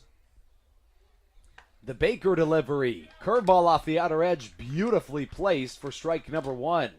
So far, only had a couple of pitches get away from him, especially on that last walk to Freeman. But so far, Baker's been pretty solid on the mound, being able to hit his spots. A lot of velocity behind it as well. There's the second pitch of the at-bat. It's going to hit that outside half again. And quickly, Berardi's in an 0-2 hole. Baker working quickly through this inning, with the exception of that walk. Baker, number 48, preparing for his pitch, but first steps off and collects himself. Southern Maryland leading this game 1-0 here in the top of the 6th inning. The Blue Crabs 3-6 on the young season, 2 games back of the Northern Division leading Lancaster Barnstormers. Check over to first, not in time.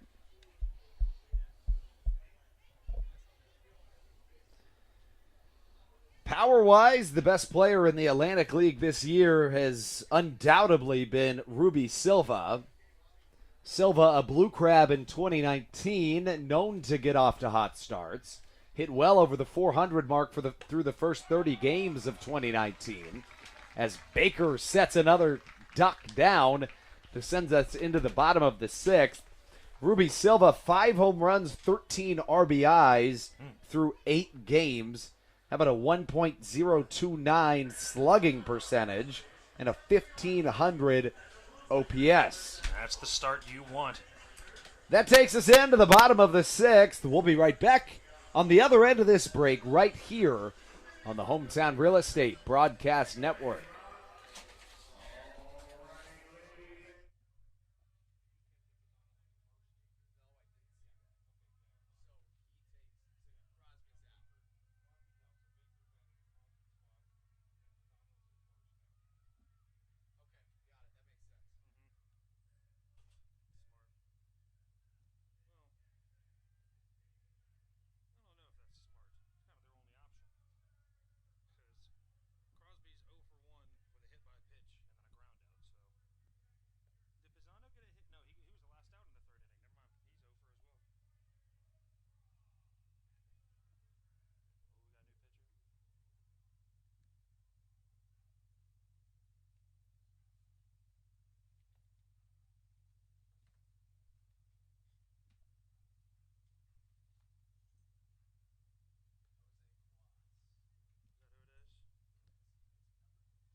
To the bottom of the 6th we go here at Regency Furniture Stadium on the Hometown Real Estate Broadcast Network. Andrew Banster alongside Stevie Bowen. New pitcher into the game for the Long Island Ducks, which leaves Brendan Feldman on the hook for the loss as things stand right now. Jose Quas, the new arm, in for the Long Island Ducks. Get some numbers on him in just a moment. Faces Josh McAdams in his first pitch. Fouled back for strike number 1. Jose Quas, so far this season, 3 2/3 innings pitched. Only let up 1 hit so far. 2 walks, no runs for him, and 4 strikeouts in 2 pretty quick outings. Received the win in his first game on May 29th, and then a no decision on the second one 2 days later. Seems to be a solid guy to come in for a few innings and shut it down for the Ducks. No balls, 2 strikes, the count to Josh McAdams. Quas, a native of Woodhaven, New York, as a slider misses well outside. 1-2 the count.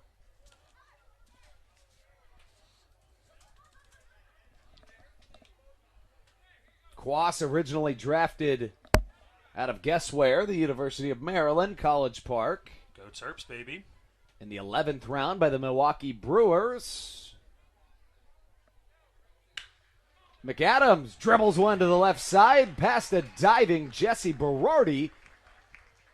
And Josh McAdams leads off the bottom of the 6th with a single. Good 2-strike approach there. McAdams getting his first hit of the game after striking out in the first and in the 4th inning. Does a nice job getting on to start the inning here for the Blue Crabs. And for the first time this season, we're going to see a pitcher hit in his own spot. Patrick Baker, because of the double hook rule, will hit for the Blue Crabs. And he shows bunt, pulls back. Ball number 1. For those of you that are unfamiliar with the MLB rule change double hook rule, it means that once the starting pitcher is pulled, so is the designated hitter spot. The replacement pitcher is put into that designated hitter spot role. Baker showing bunt once again. Misses on the bunt attempt, evening the count at a ball and a strike. Baker looked to try a drag bunt there, as maybe he thinks he's going to beat it out to first base, but as a pitcher going up there, when you're told to bunt, you're just looking to sacrifice. Baker actually has batted once this year, just not at home. Showing bunt again. Strike 2 on the outer edge. 1-2 the count. Baker in his career 0 for 1. That was his only plate appearance ever coming here in Southern Maryland. Quas's pitch. Getting some contact is Patrick Baker. You'd have to imagine that the Blue Crabs dugout would absolutely explode if Baker got a hit here. I was thinking about that. That wasn't bad timing on that ball. It was a pretty swing and made decent contact on it.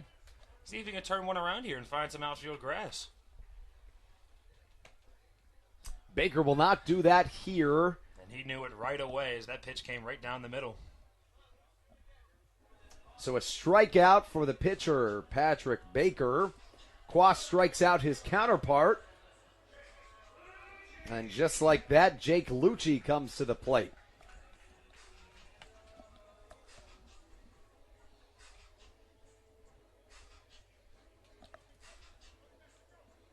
Lucci with that big backside double back in the 4th inning. Eventually came around to score and is the only run for the Blue Crabs this game. See if he can do something here with 1 runner on and 1 out. Jake Lucci steps up. A chopper up the middle could be 2. Lombardosi. Field steps on it himself. Beautiful play over to first, not in time. As Jake Lucci forces this inning to continue. Good hustle right out of the box.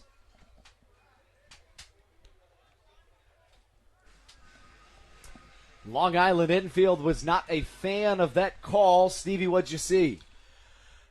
I could only see about the last second of it. Looked like Lucci might have beaten it out, but as we know, the golden rule is ties should go towards the runner. I think it was close enough to where that was a good call and safe at first.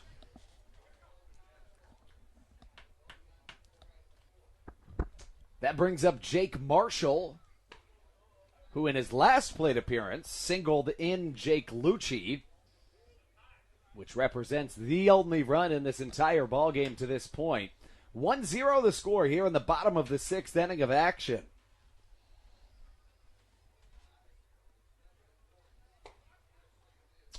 Quas's fastball, a little bit ahead of Jake Marshall, and the count 0-2. Marshall hitting .583 on the year, 2 for 2 today, 6 for 11 on the season.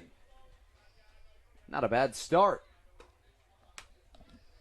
The 0-2 swung on and missed by Jake Marshall. And just like that, we take a 1-0 ball game into the final third of this contest. Patrick Baker back out onto the mound when we return on the Hometown Real Estate Broadcast Network.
To the top of the seventh we go right here on the Hometown Real Estate Broadcast Network, live from the Bayonet Press Box. Andrew Banster alongside Stevie Bowen here on a toasty afternoon here in Southern Maryland. Earlier today we were clocked at 91 degrees. Got to stay hydrated out there today. Most of the fans clamoring to the shaded seats or the Legends Club area. Baker's first pitch knocks the helmet off of Johnny Turbo. It looked like that pitch just barely caught the brim of his helmet, throwing it off.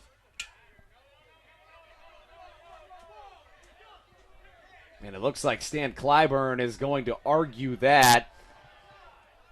The call is exactly what I kind of thought. I don't necessarily know that it did hit Turbo's helmet. I think when he was dodging out of the way of that ball, his helmet fell off, and that's what the Blue Crabs dugout is arguing. See, I had the slight thought as well. The sound that happened when it crossed the plate sounded either like it hit the tip of his helmet or caught the glove of Marshall behind the plate. So I think they're going to review it. The umpires conferring. What we can tell you is that we did not hear a sound to indicate it hitting the helmet, which generally would be pretty unmistakable. Still unclear as to what's happening, and they do indeed decide that it did not hit Johnny Turbo. He'll come back to the plate after ball number one. That would not have been a good thing for Southern Maryland, allowing Johnny Turbo on base with a free pass. Last time he reached base, he stole second and third base. After that, runners on the corners, and a beautiful barehanded play by Austin Glorious put Johnny Turbo in a rundown. And now number 14 reassumes his position in the right-handed batter's box. Baker comes set for the 1-0 after a long break. The pitch, fastball off the outer edge, 2-0 the count. To this point in the game, Turbo 0 for 1 did draw a walk. Waiting on deck, Steve Lombardosi and Brock Stassi. The Baker pitch, off the outer edge, 3-0 the count. Baker puts a lot into every single pitch. You can tell he uses his entire body. He tries to get every bit of velocity he can behind that fastball. This pitch, did it hit him, doesn't necessarily matter, as it's either ball 4 or hit by pitch. Looks like it is ball 4. And just like that, the free pass is issued from Patrick Baker. 1 on with none down here in a 1-0 Blue Crabs lead in the top of the 7th inning. Steve Lombardosi now comes up to the plate. He has been fantastic to this point in the series. Today, 2 for 2 and a walk drawn. He has reached base 11 times here in this third game of this 3-game series. Lombardosi sees his average raise up to 345. Baker's first offering off the top of the glove of Jake Marshall, and a speedy Johnny Turbo in scoring position here in the top of the 7th. It's one thing to get Turbo on the bases with a free pass, but you need to do everything when he's on the base pass to try to keep that ball in front of you.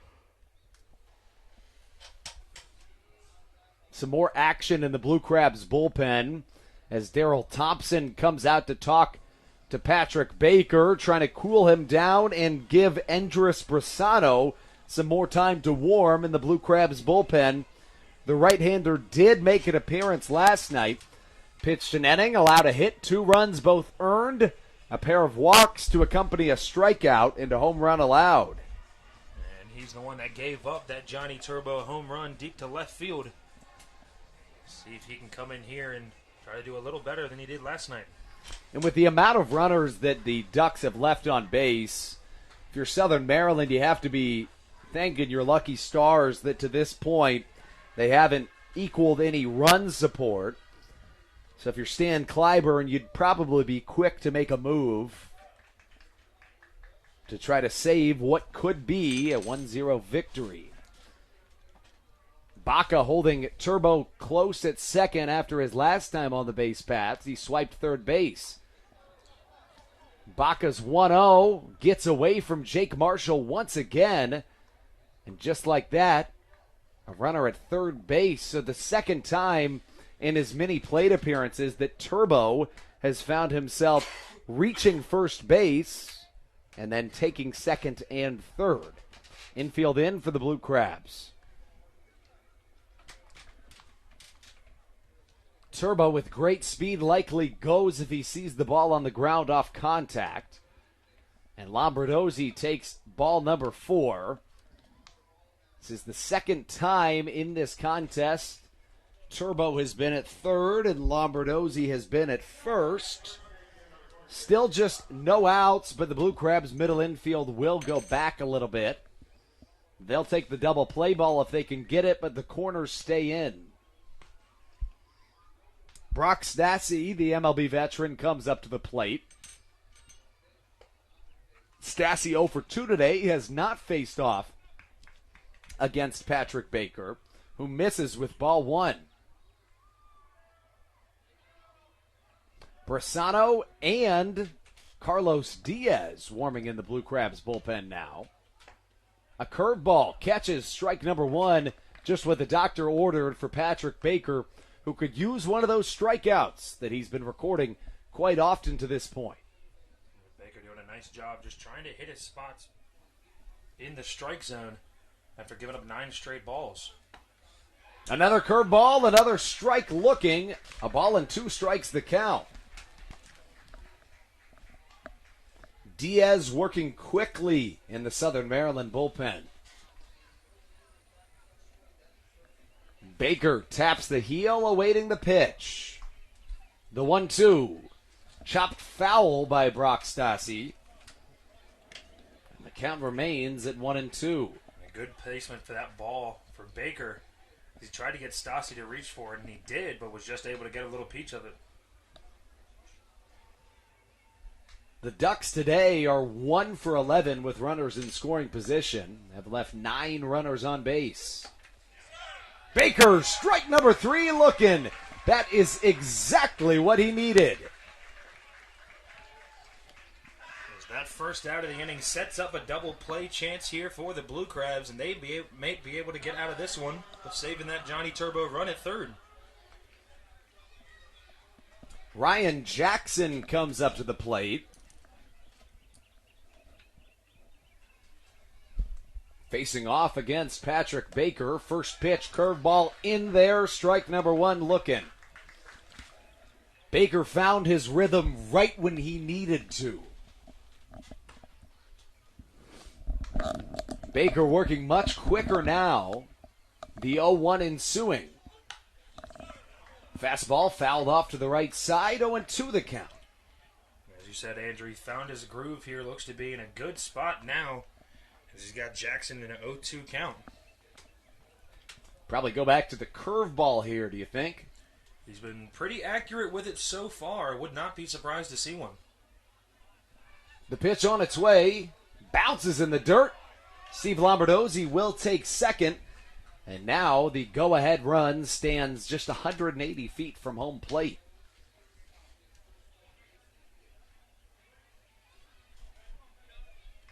Look around the Atlantic League today. The Lexington Legends host the West Virginia Power at 5:05 this evening, as do the High Point Rockers and Gastonia Honey Hunters. Curveball misses off the outer edge, 1-2 the count. A look over to Lancaster, where they're hosting the York Revolution.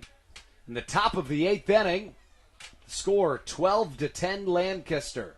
Last time we checked in on them, it was a 10-3 Barnstormers lead. We were talking about how this game hasn't been exceptionally fast-moving. We're in the top of the 7th, and Lancaster, they're in the top of the 8th, and they started at 1 o'clock. Meaning that here at 4:24, they're 3.5 hours into that game, just in the top of the 8th. A game that we thought were taking forever. They're going to be at the field forever. Chopper to the left side, foul, caught by Josh McAdams. Had that have been fair, what would have McAdams done? Well, I'm thinking now, as you have a runner on second at third, depending on where Turbo is in that baseline, he might have had a clear shot to try to get him at 4. But if Turbo is already well down the line, your only option might be to go across the diamond to get that play at first. It does give us a little bit of a sense of what Turbo might do. He didn't scream off the base path. The 3-2 misses somewhere. Just misses the strike zone. That's a tough break for Patrick Baker, who will see the end of the road. Stan Clyburn takes the long walk out towards the pitcher's mound. Carlos Diaz, the southpaw, on his way to the hill on the other end of this break. We'll get some stats together for Diaz and bring them to you right here on the Hometown Real Estate Broadcast Network.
Carlos Diaz welcomes himself into a jam here in the top of the 7th. The southpaw reliever has probably not come into all that many circumstances as crucial as this. A 1-0 lead in a game the Blue Crabs would severely like to win. Facing off against the switch-hitting Hector Sanchez, who assumes the right-handed batter's box for the first time today. Stevie, do you have some numbers for Diaz on the season? Oh, you know I do, Andrew. As the only lefty pitcher on this Blue Crabs pitching bullpen, he's got 3 1/3 through 4 games so far, 2.70 ERA. He has 1 save on the year and has given up 2 runs just on a hit. As this one laced into the left center gap, scores 1, maybe 3. Another run scores, and the 3rd run comes around as Carlos Diaz allows a bases-clearing double on the 2nd pitch of his outing. Now, I think it's safe to say we can scratch all of those statistics I just told you on Carlos Diaz.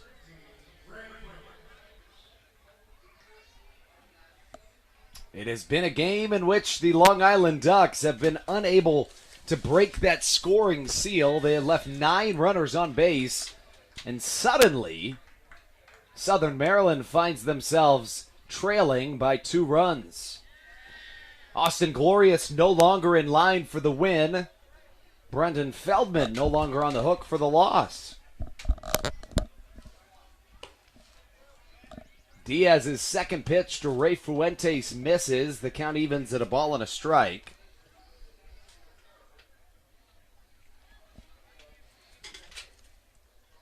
That is a killer if you're a Blue Crabs fan. In a game you'd really like to win. 1-2 the count to Ray Fuentes. A 30-year-old MLB veteran. Breaking ball in the dirt evens the count at 2 balls and 2 strikes. Fuentes, a cousin of Hall of Famer Carlos Beltran. Played 3 seasons in the MLB. Dribbles one up the middle. Blackstone fielding, firing to first. Is it in time? Yes, it is. Nice play by Blackstone, charging that ball. As Sanchez able to get over on the play to the right side, but there are now 2 down in the inning.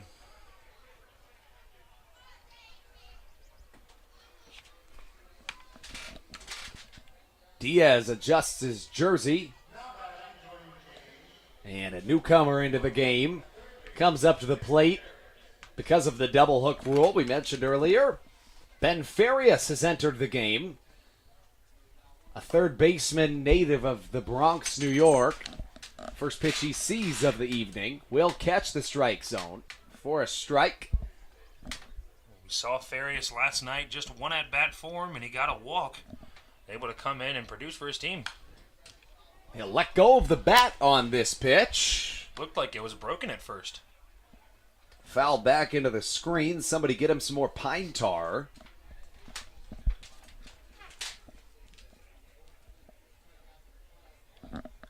Top of the 7th action. This game has flipped on its head. 3-1 the score. The Ducks on top of the Blue Crabs with a 3 spot here in this top of the 7th inning. Farias taps home plate. Here comes the Diaz delivery. 2-seamer off the outer edge. And Farias tries to extend this Long Island Ducks lead. Diaz the southpaw on his way home. Line to the left side. Michael Baca is able to secure it, but not before the Long Island Ducks played a trio here in this top of the 7th. 3-1 the score. The Ducks on top of the Blue Crabs. As we take you into the 7th inning stretch here on the Hometown Real Estate Broadcast Network.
Southern Maryland has their work cut out for them suddenly.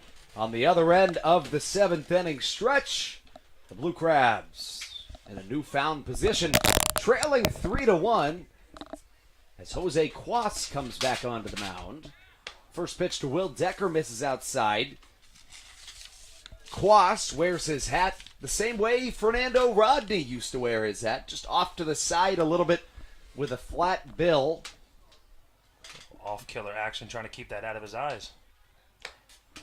Do you know the original reason why Fernando Rodney used to wear his hat that way? I do not, but I have a feeling you know. The reason he wore that hat that way is because his uncle, who he had a great relationship with, as Will Decker slaps one to the left side over the jumping Ryan Jackson, and Southern Maryland's got one on base here to start the bottom of the 7th. Rodney's uncle, that he was very fond of, would fish for a living when he was in his younger years. And to keep the sun out of his eyes, he would always have a flat bill, put it off to the side a little bit. So, as a token of respect to his uncle, Rodney wore it the same way. Nice. Michael Baca steps into the right-handed batter's box. He's jammed a little, tosses one to the right side, that drops! Here comes Will Decker screaming into third base. Southern Maryland has it rolling as we flip the lineup back to the top. How about that? That's exactly what you want from your bottom of your lineup. As soon as that ball hit the bat, Decker turned and sprinted to third base, and he was able to get there easily off that base hit to the right side. Blue Crabs reliever Andres Brisano warms. And the Blue Crabs bullpen, Zach Collier comes up to the plate. To this point in the contest, Collier finds himself 0 for 3. Slaps into the right side, hard off the bat, but well foul. The Blue Crabs faithful made some noise off the crack of the bat. But Collier will have to return to his left-handed batter's box. I'll tell you, the crowd made some noise, but also the ball made some noise off of that bat. That thing was ripped down the line in right field. Collier makes his way back, taps home plate, and Jose Quas finds himself in a jam. The pitch, curveball, scoots away from the catcher Hector Sanchez, who is not happy with himself.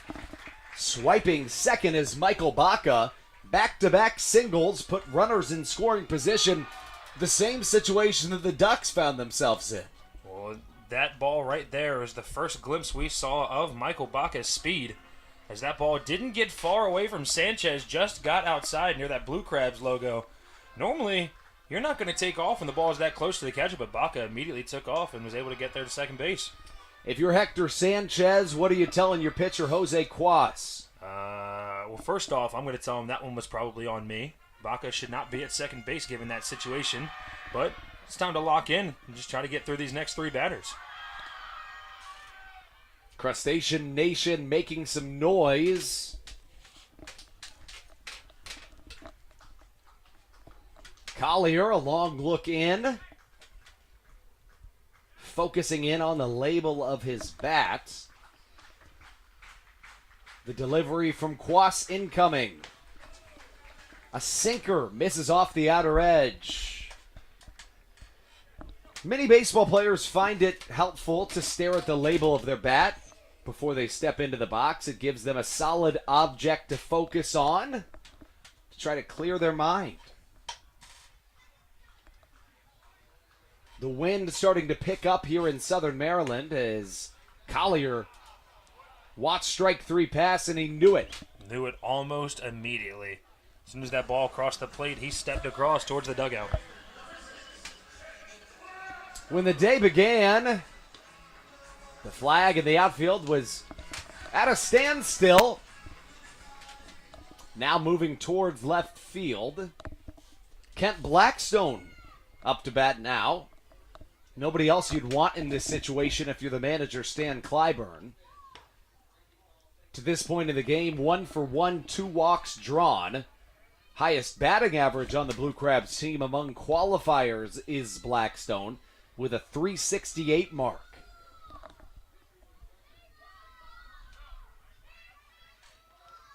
Blackstone watches the first strike of the at-bat cross. Back-to-back off-speed offerings from Jose Quas. Quas with a long look in. Blackstone awaiting the delivery. High and outside, 2-1 the count. It would be quite the sight to see if Quas was able to navigate his way out of the disaster that he put himself in with runners at second and third. He is a third of the way there. Blackstone trying to scratch that away. Quas sets and the pitch. Well outside. 3-1 the count.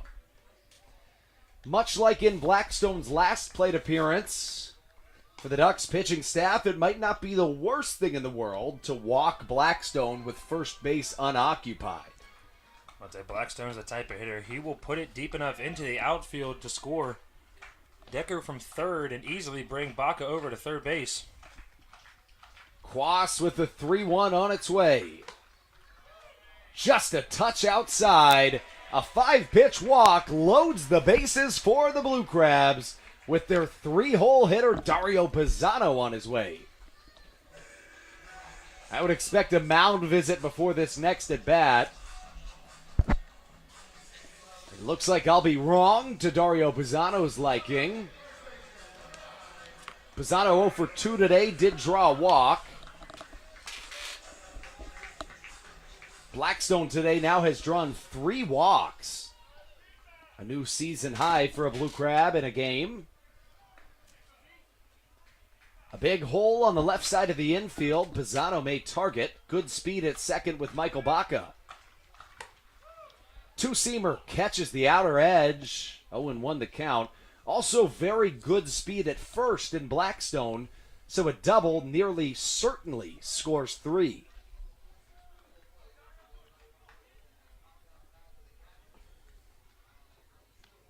Pisano rests the bat on his left shoulder. Quas's pitch on its way. A swing, and it bounces off the mask of the catcher Hector Sanchez. The count 0-2 with McAdams awaiting on deck.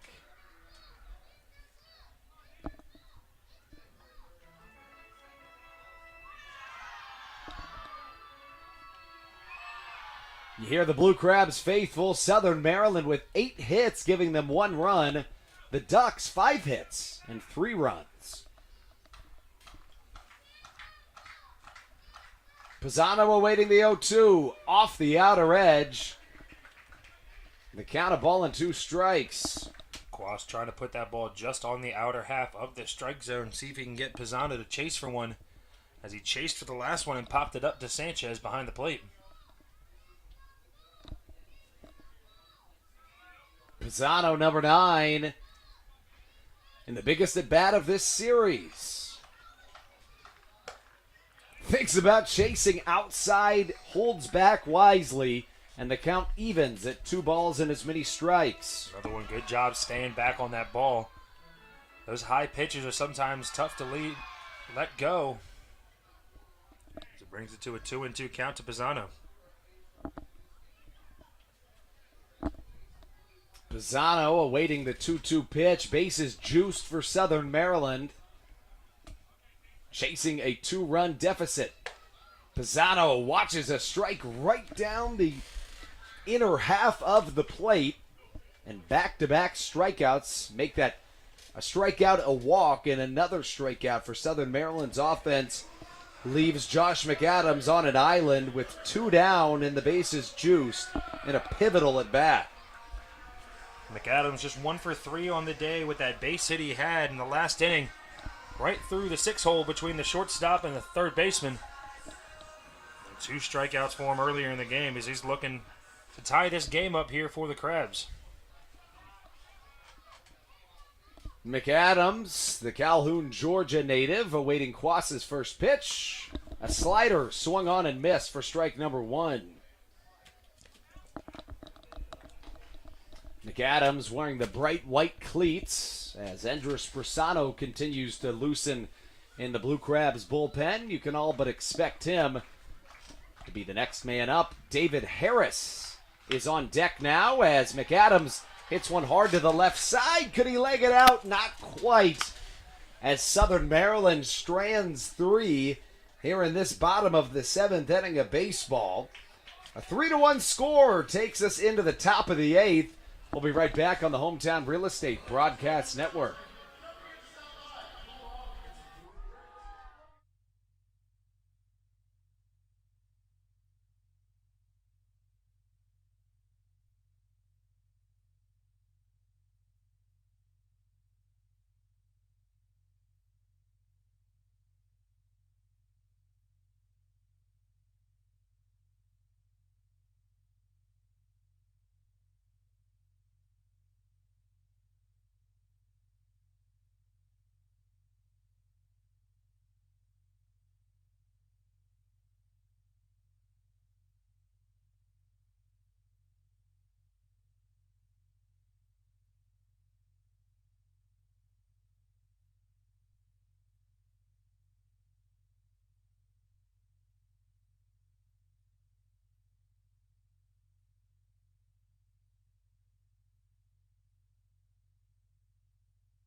A newcomer into the game, Andres Brasano takes the mound for the Blue Crabs. The right-hander also appeared last night. Stevie, you have his season stats. So far this season, Brasano played in 3 games, just 2 2/3 pitching so far. Has given up 2 hits, 2 runs, both of them earned. He gave up a big home run last night. He also has 2 walks, 3 strikeouts, and a 6.75 ERA on his line. First pitch to Clint Freeman fouled away. And the 8th is underway. Matt Lato's warming in the Blue Crabs bullpen. In the event Southern Maryland retakes a lead, or just to keep this run deficit where it is, Latos is available this evening. The no balls and 1 strike pitch fouled over our heads into the parking lot. No balls and 2 strikes the count. Brasano trying to keep this deficit right where it is as Southern Maryland looks to claw their way back into this game. to win this rubber match of the series. Freeman pops one to the right side. Collier nearing the ball, coming under it, calls it out number 1. And a good start for Bressano. At this point in the game, all you're looking to do is stop the Ducks from scoring any more, and so you can give your offense a chance to hopefully catch up in these last 2 innings. This is Bressano's 11th season of professional baseball and his first in the Atlantic League. Comes to Southern Maryland after spending the last 10 seasons in the Detroit Tigers organization.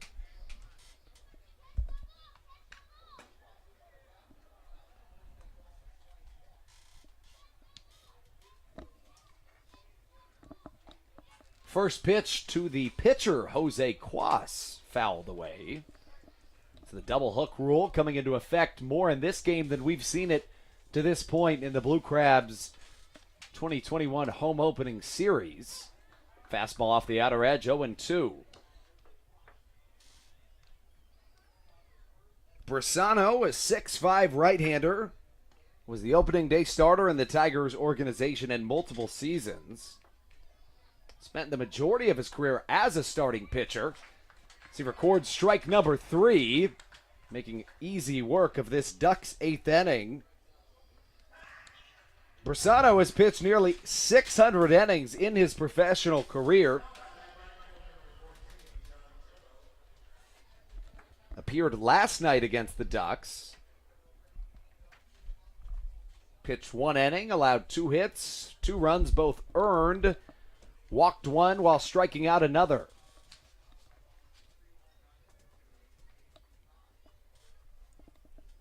The pitch inside.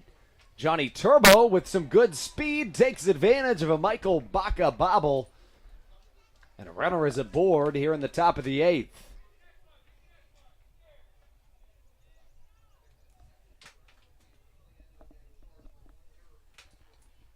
Baca with his 3rd error of the series makes way for Steve Lombardosi. He's 2 for 2 with a run scored today. Also 2 walks drawn. Lombardosi has now drawn 6 walks in this series while going 6 for 8 at the plate. He's having himself really a career series here. He's looking to add on to this already 2-run lead that the Ducks have here in the top of the 8th. Went 4 for 4 last night with 4 RBIs, 3 runs scored, and 2 walks drawn. Bressano on the way. A pitch out, nothing going as Darby make that Johnny Turbo staying put at first base. Johnny Turbo, formerly known as Darby Myers.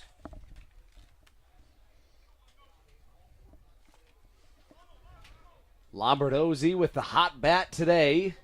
A pick over to first, not in time. This is Lombardosi's 2nd season with the Ducks, his 3rd in the Atlantic League. Spent 6 seasons in the MLB. In total, 5 before joining the Atlantic League as a member of the Blue Crabs. Later that season, his contract would be purchased by the Nationals, and by May, the second baseman would be back at the MLB level right up the road. It just goes to show just how high of a level of play the Atlantic League competes at.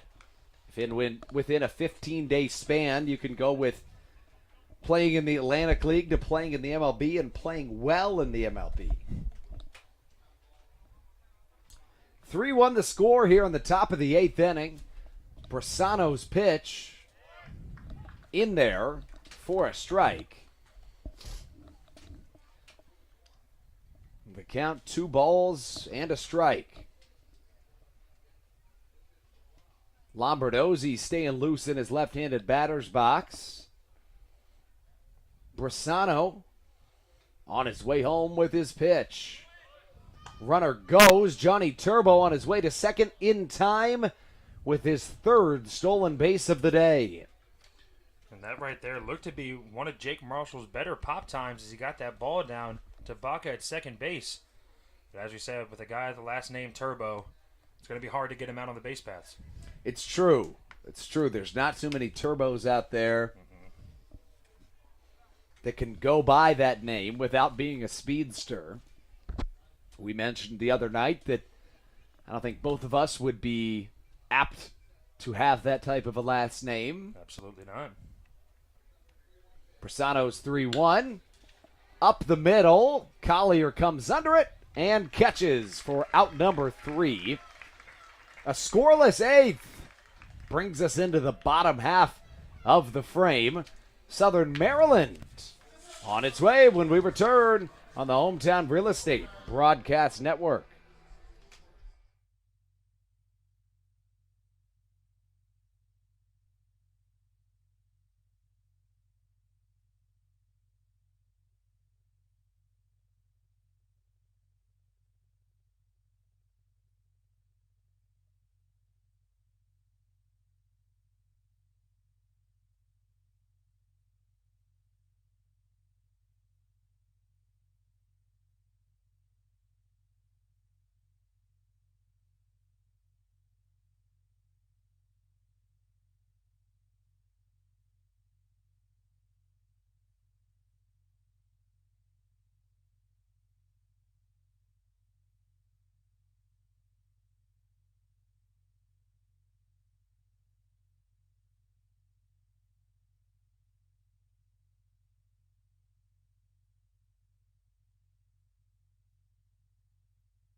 Andrews Brisano's afternoon is over as David Harris subs in for the pitcher to take his place in the batting order. Harris played a few innings yesterday. Started the game in right field, went 0 for 2. Has been very hit or miss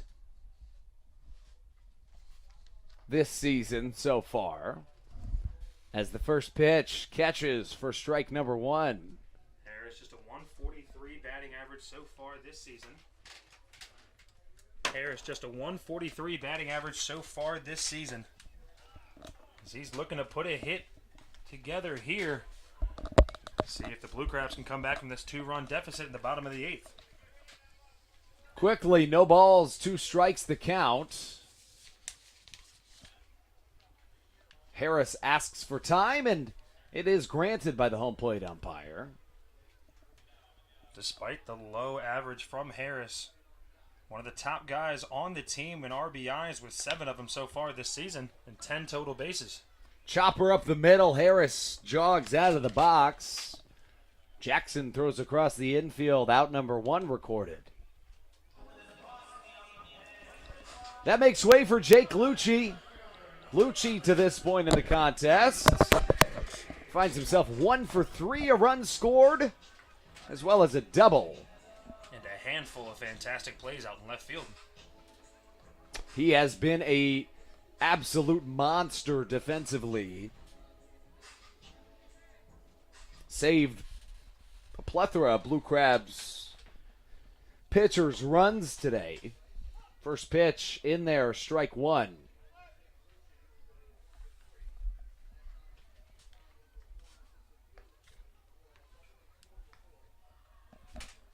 Lucci waves the bat out in front of his red jersey. The pitch fouled off to the left side will land on top of the Legends Club, where on this coming Thursday we'll see our first ever Wing Wars. The Blue Crabs will take the field here at Regency Furniture Stadium as the Blue Cheeses, during the first of 4 all-you-can-eat beer and wing buffets, to find out who has the best wings in Southern Maryland. Lucci's pitch misses upstairs. Make that Quas's pitch to Lucci. As a Southern Maryland native, Stevie, do you have any input on the best wings in Southern Maryland? Dude, I have been thinking about this since I remembered that we're doing wing nights, and it's tough to say. You know, there's a lot of places in Southern Maryland. I'm a Calvert County boy, born and raised. Green Turtle has always had some good ones, but you like that hometown feel to it. So, Gordy's in Prince Frederick, Maryland has the best wings you can get around this area. I promise you that. Never had them. You need to. Jake Marshall comes up to the plate.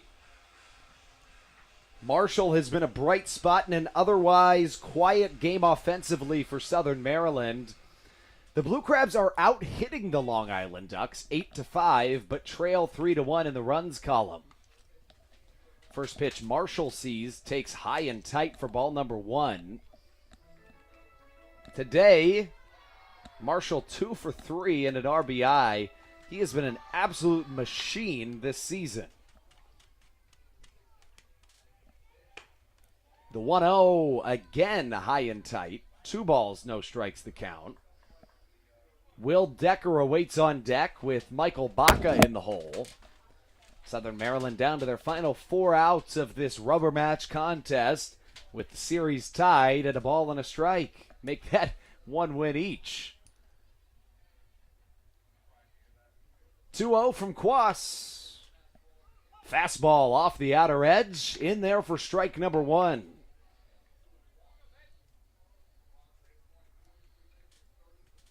Pretty long outing for a reliever so far for Quas. The 2-1 fouled back. Quas has now thrown 44 pitches, 31 of them for strikes. Despite 5 scoreless innings, Austin Glorious no longer in line for the win. Patrick Baker currently on the hook for the loss today. Jose Quas in line for the win. 2-2 count. Pitch on its way from Quas. Fastball just misses off the outer edge. Marshall catches a break there as the count runs full.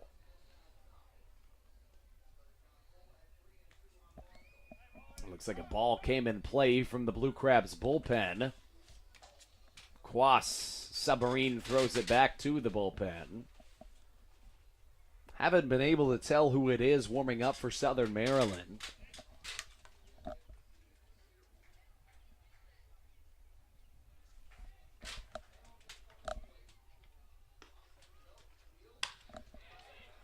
Dribbler up the middle. Thrown out by Jake Marshall. As Jose Quas avoids danger, we'll be right back on the Hometown Real Estate Broadcast Network.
Colton Mahoney comes into the ball game, which tells us a couple of things.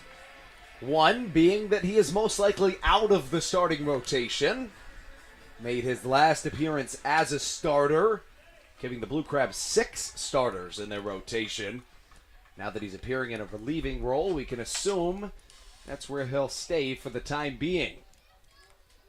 Face off against Brock Stassi. Stevie's got the numbers here in the top of the ninth on Colton Mahoney. Colton Mahoney, 2 appearances so far, has an 0-1 record for him. Just 3 2/3 innings pitched, has given up 9 hits, 8 runs, all of them earned, one of them being a home run, and 5 walks with just 2 strikeouts in those 3 2/3 innings. And he easily comes out here, first pitch, able to get the first out in the top of the ninth. That brings up Ryan Jackson. Jackson to this point in the contest. 0 for 3, a run scored. He got on base thanks to a walk. Second pitch of the inning, bobbled by Michael Baca, recovers well, fires across the infield for out number 2. Things we've seen a little bit too often, just Baca not being able to field that ball cleanly, but nice job using that strong arm he has over at shortstop to make sure he gets over and makes the play.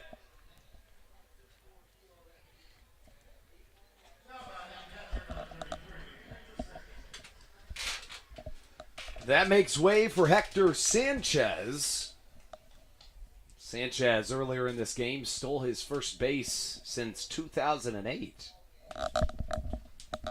Mahoney's third pitch of the inning. Sanchez isn't going to let him get by that easy with a 3-pitch inning, so he watches a strike down the middle. I wasn't going to say it, but I was really wanting to see a 3-pitch inning there. Sanchez is a catcher, very analytical player, is going to think to himself, I'm not going to let him get off that easy. 1-1 the count to the switch-hitting catcher. Mahoney's pitch, high and away. The count 2 balls and a strike. Now 3 pitches in this at bat, more than it took him to get 2 outs. The right-hander, who last appeared at the AAA level, gets Sanchez to foul one to the right side. Mahoney attended Brigham Young University. Was born in Layton, Utah. The right-hander, 6'1", 195. Fastball misses away. The count runs full at 3 balls and 2 strikes. Originally drafted by the New York Yankees in the 16th round of the 2015 MLB draft. The payoff pitch misses off the outer edge. And after 2 pitches and 2 outs, a 6-pitch at bat leads to a walk, giving Ray Fuentes the final shot in this contest. Top of the ninth, the Blue Crabs trailing 3-1. The Ducks with just 5 hits in this contest to Southern Maryland's 8. First pitch to Fuentes misses high and outside. As the shade is creeping over more and more of Regency Furniture Stadium as the afternoon passes. Dario Pizzano sees a hot shot get past his outstretched glove. The right fielder is unable to get it in time. Now runners on the corners after a valiant attempt by Will Decker, Southern Maryland's right fielder today. And in a time where we thought we'd see the Blue Crabs trying to come back and win this in the bottom of the ninth, we're stuck with 2 runners on, first and third.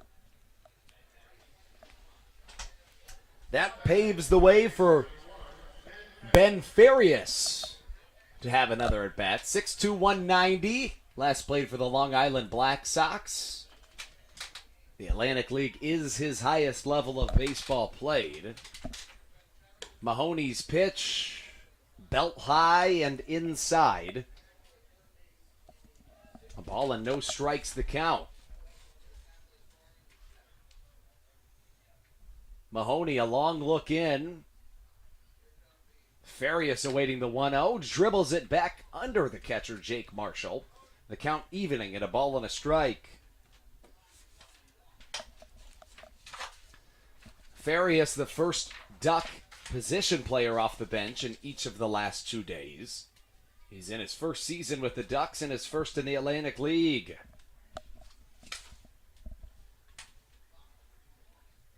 Mahoney's curveball misses for ball number 2.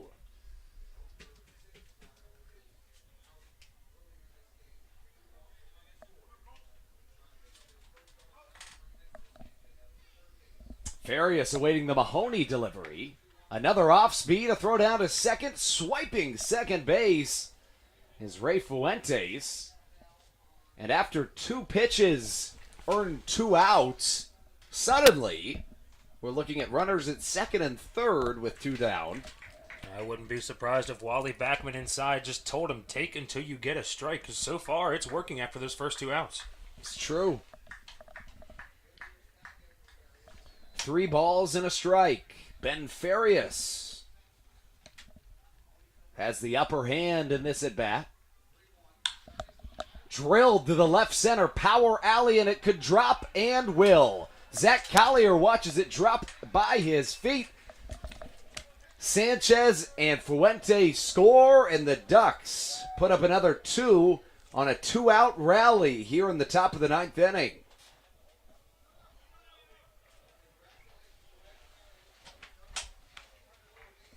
Really, that's just an overall good at-bat there for Ben Farias.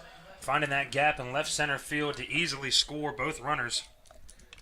As they now have a 4-run lead here in the top of the 9th. At 32 years old, Ben Farias, in his first season of professional baseball, hits a line drive to score 2 former MLB veterans. Not something you see every day.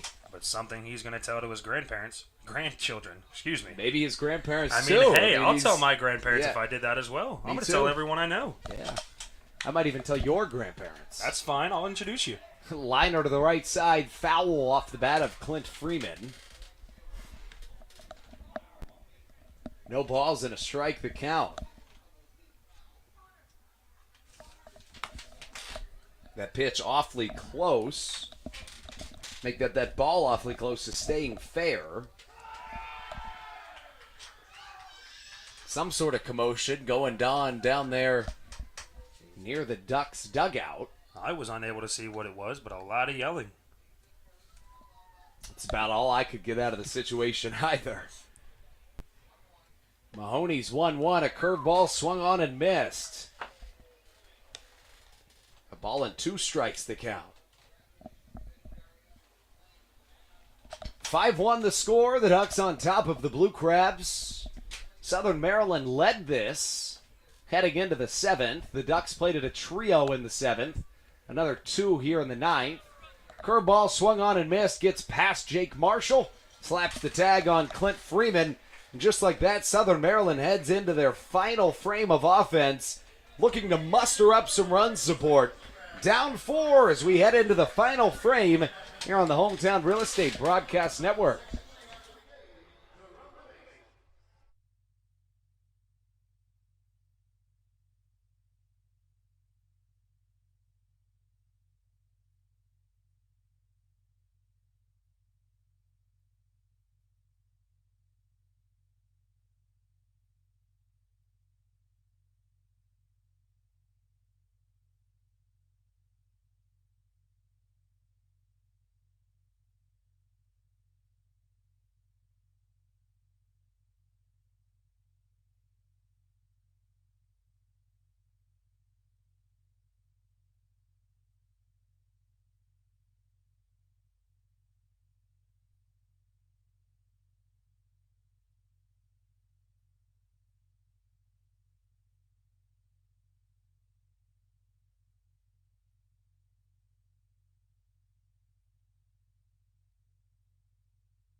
8-9-1 due up for Southern Maryland here in this bottom of the ninth inning. 5 late inning Duck runs have put Southern Maryland trailing 5-1. Will Decker will lead off the comeback effort. First pitch he sees from the newcomer Michael Tonkin misses inside. We saw Tonkin last night. He appeared surprisingly, despite the Ducks leading 19-3 at the time. Appears again tonight in a little bit of a tighter ball game. Decker again sees a pitch miss inside. The count 2 balls and no strikes. The MLB veteran, Michael Tonkin, stands at 6'7". Last played for the Reno Aces, the AAA affiliate of the Diamondbacks. Decker hits this baseball sky high. It'll stay in the infield. Caught by the shortstop, Ryan Jackson, for out number 1. Tonkin with a good recovery after a pair of baseballs miss outside the strike zone, making way for Michael Baca.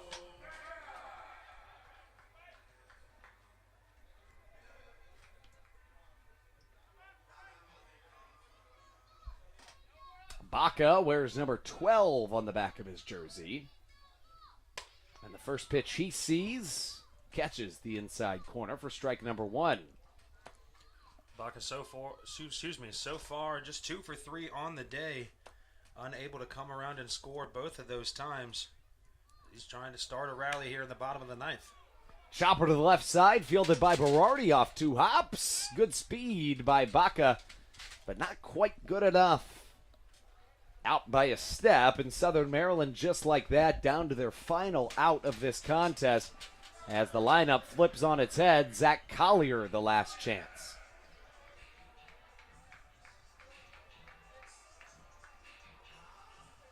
Collier, to this point in the contest, 0 for 4, a strikeout. Despite the 5-1 deficit, the Blue Crabs are out hitting the Long Island Ducks. Tonkin's first pitch to Collier well outside. It's not that often you see a team trailing by 4 but out hitting their opponent.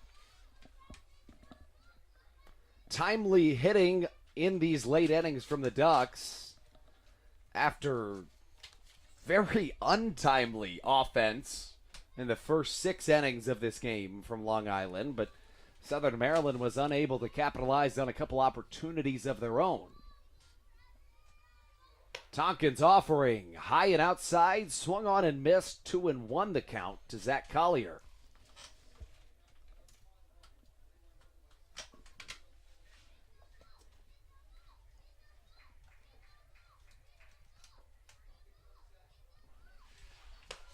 Tonkin's offering to Zach Collier, swung on and missed. And just like that, Southern Maryland down to their final strike of this ball game.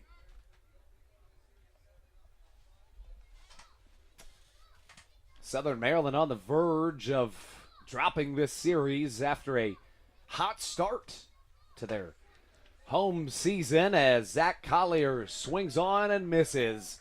And Southern Maryland falls in this contest by a score of 5-1. Stevie, you look back at the series that we had in this home opening series.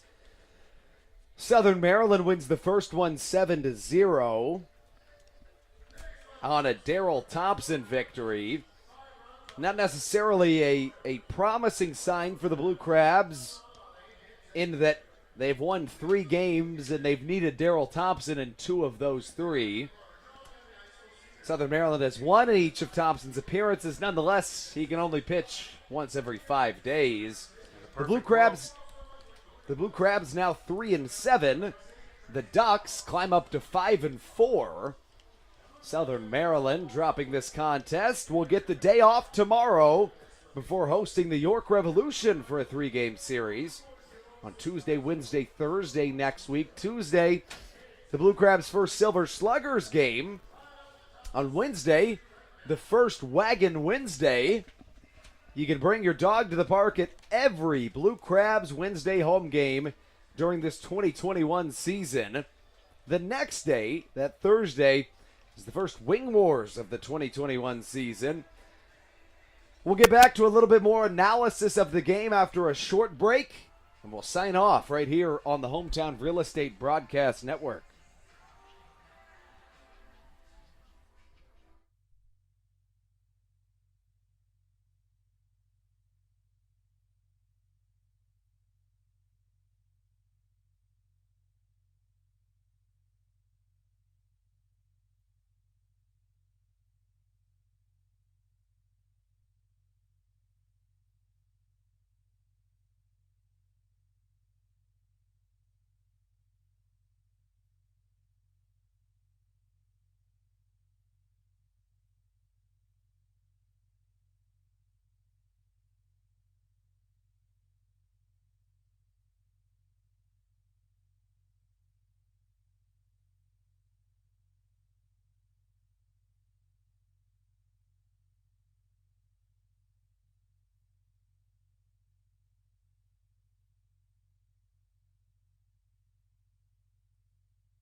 The Hometown Real Estate Broadcast Network game recap. Post-game show kicks off now. Andrew Banstra alongside Stevie Bowen as we take you back through the series finale between the Southern Maryland Blue Crabs and the Long Island Ducks. As we mentioned, Southern Maryland dropping this series after winning the opener.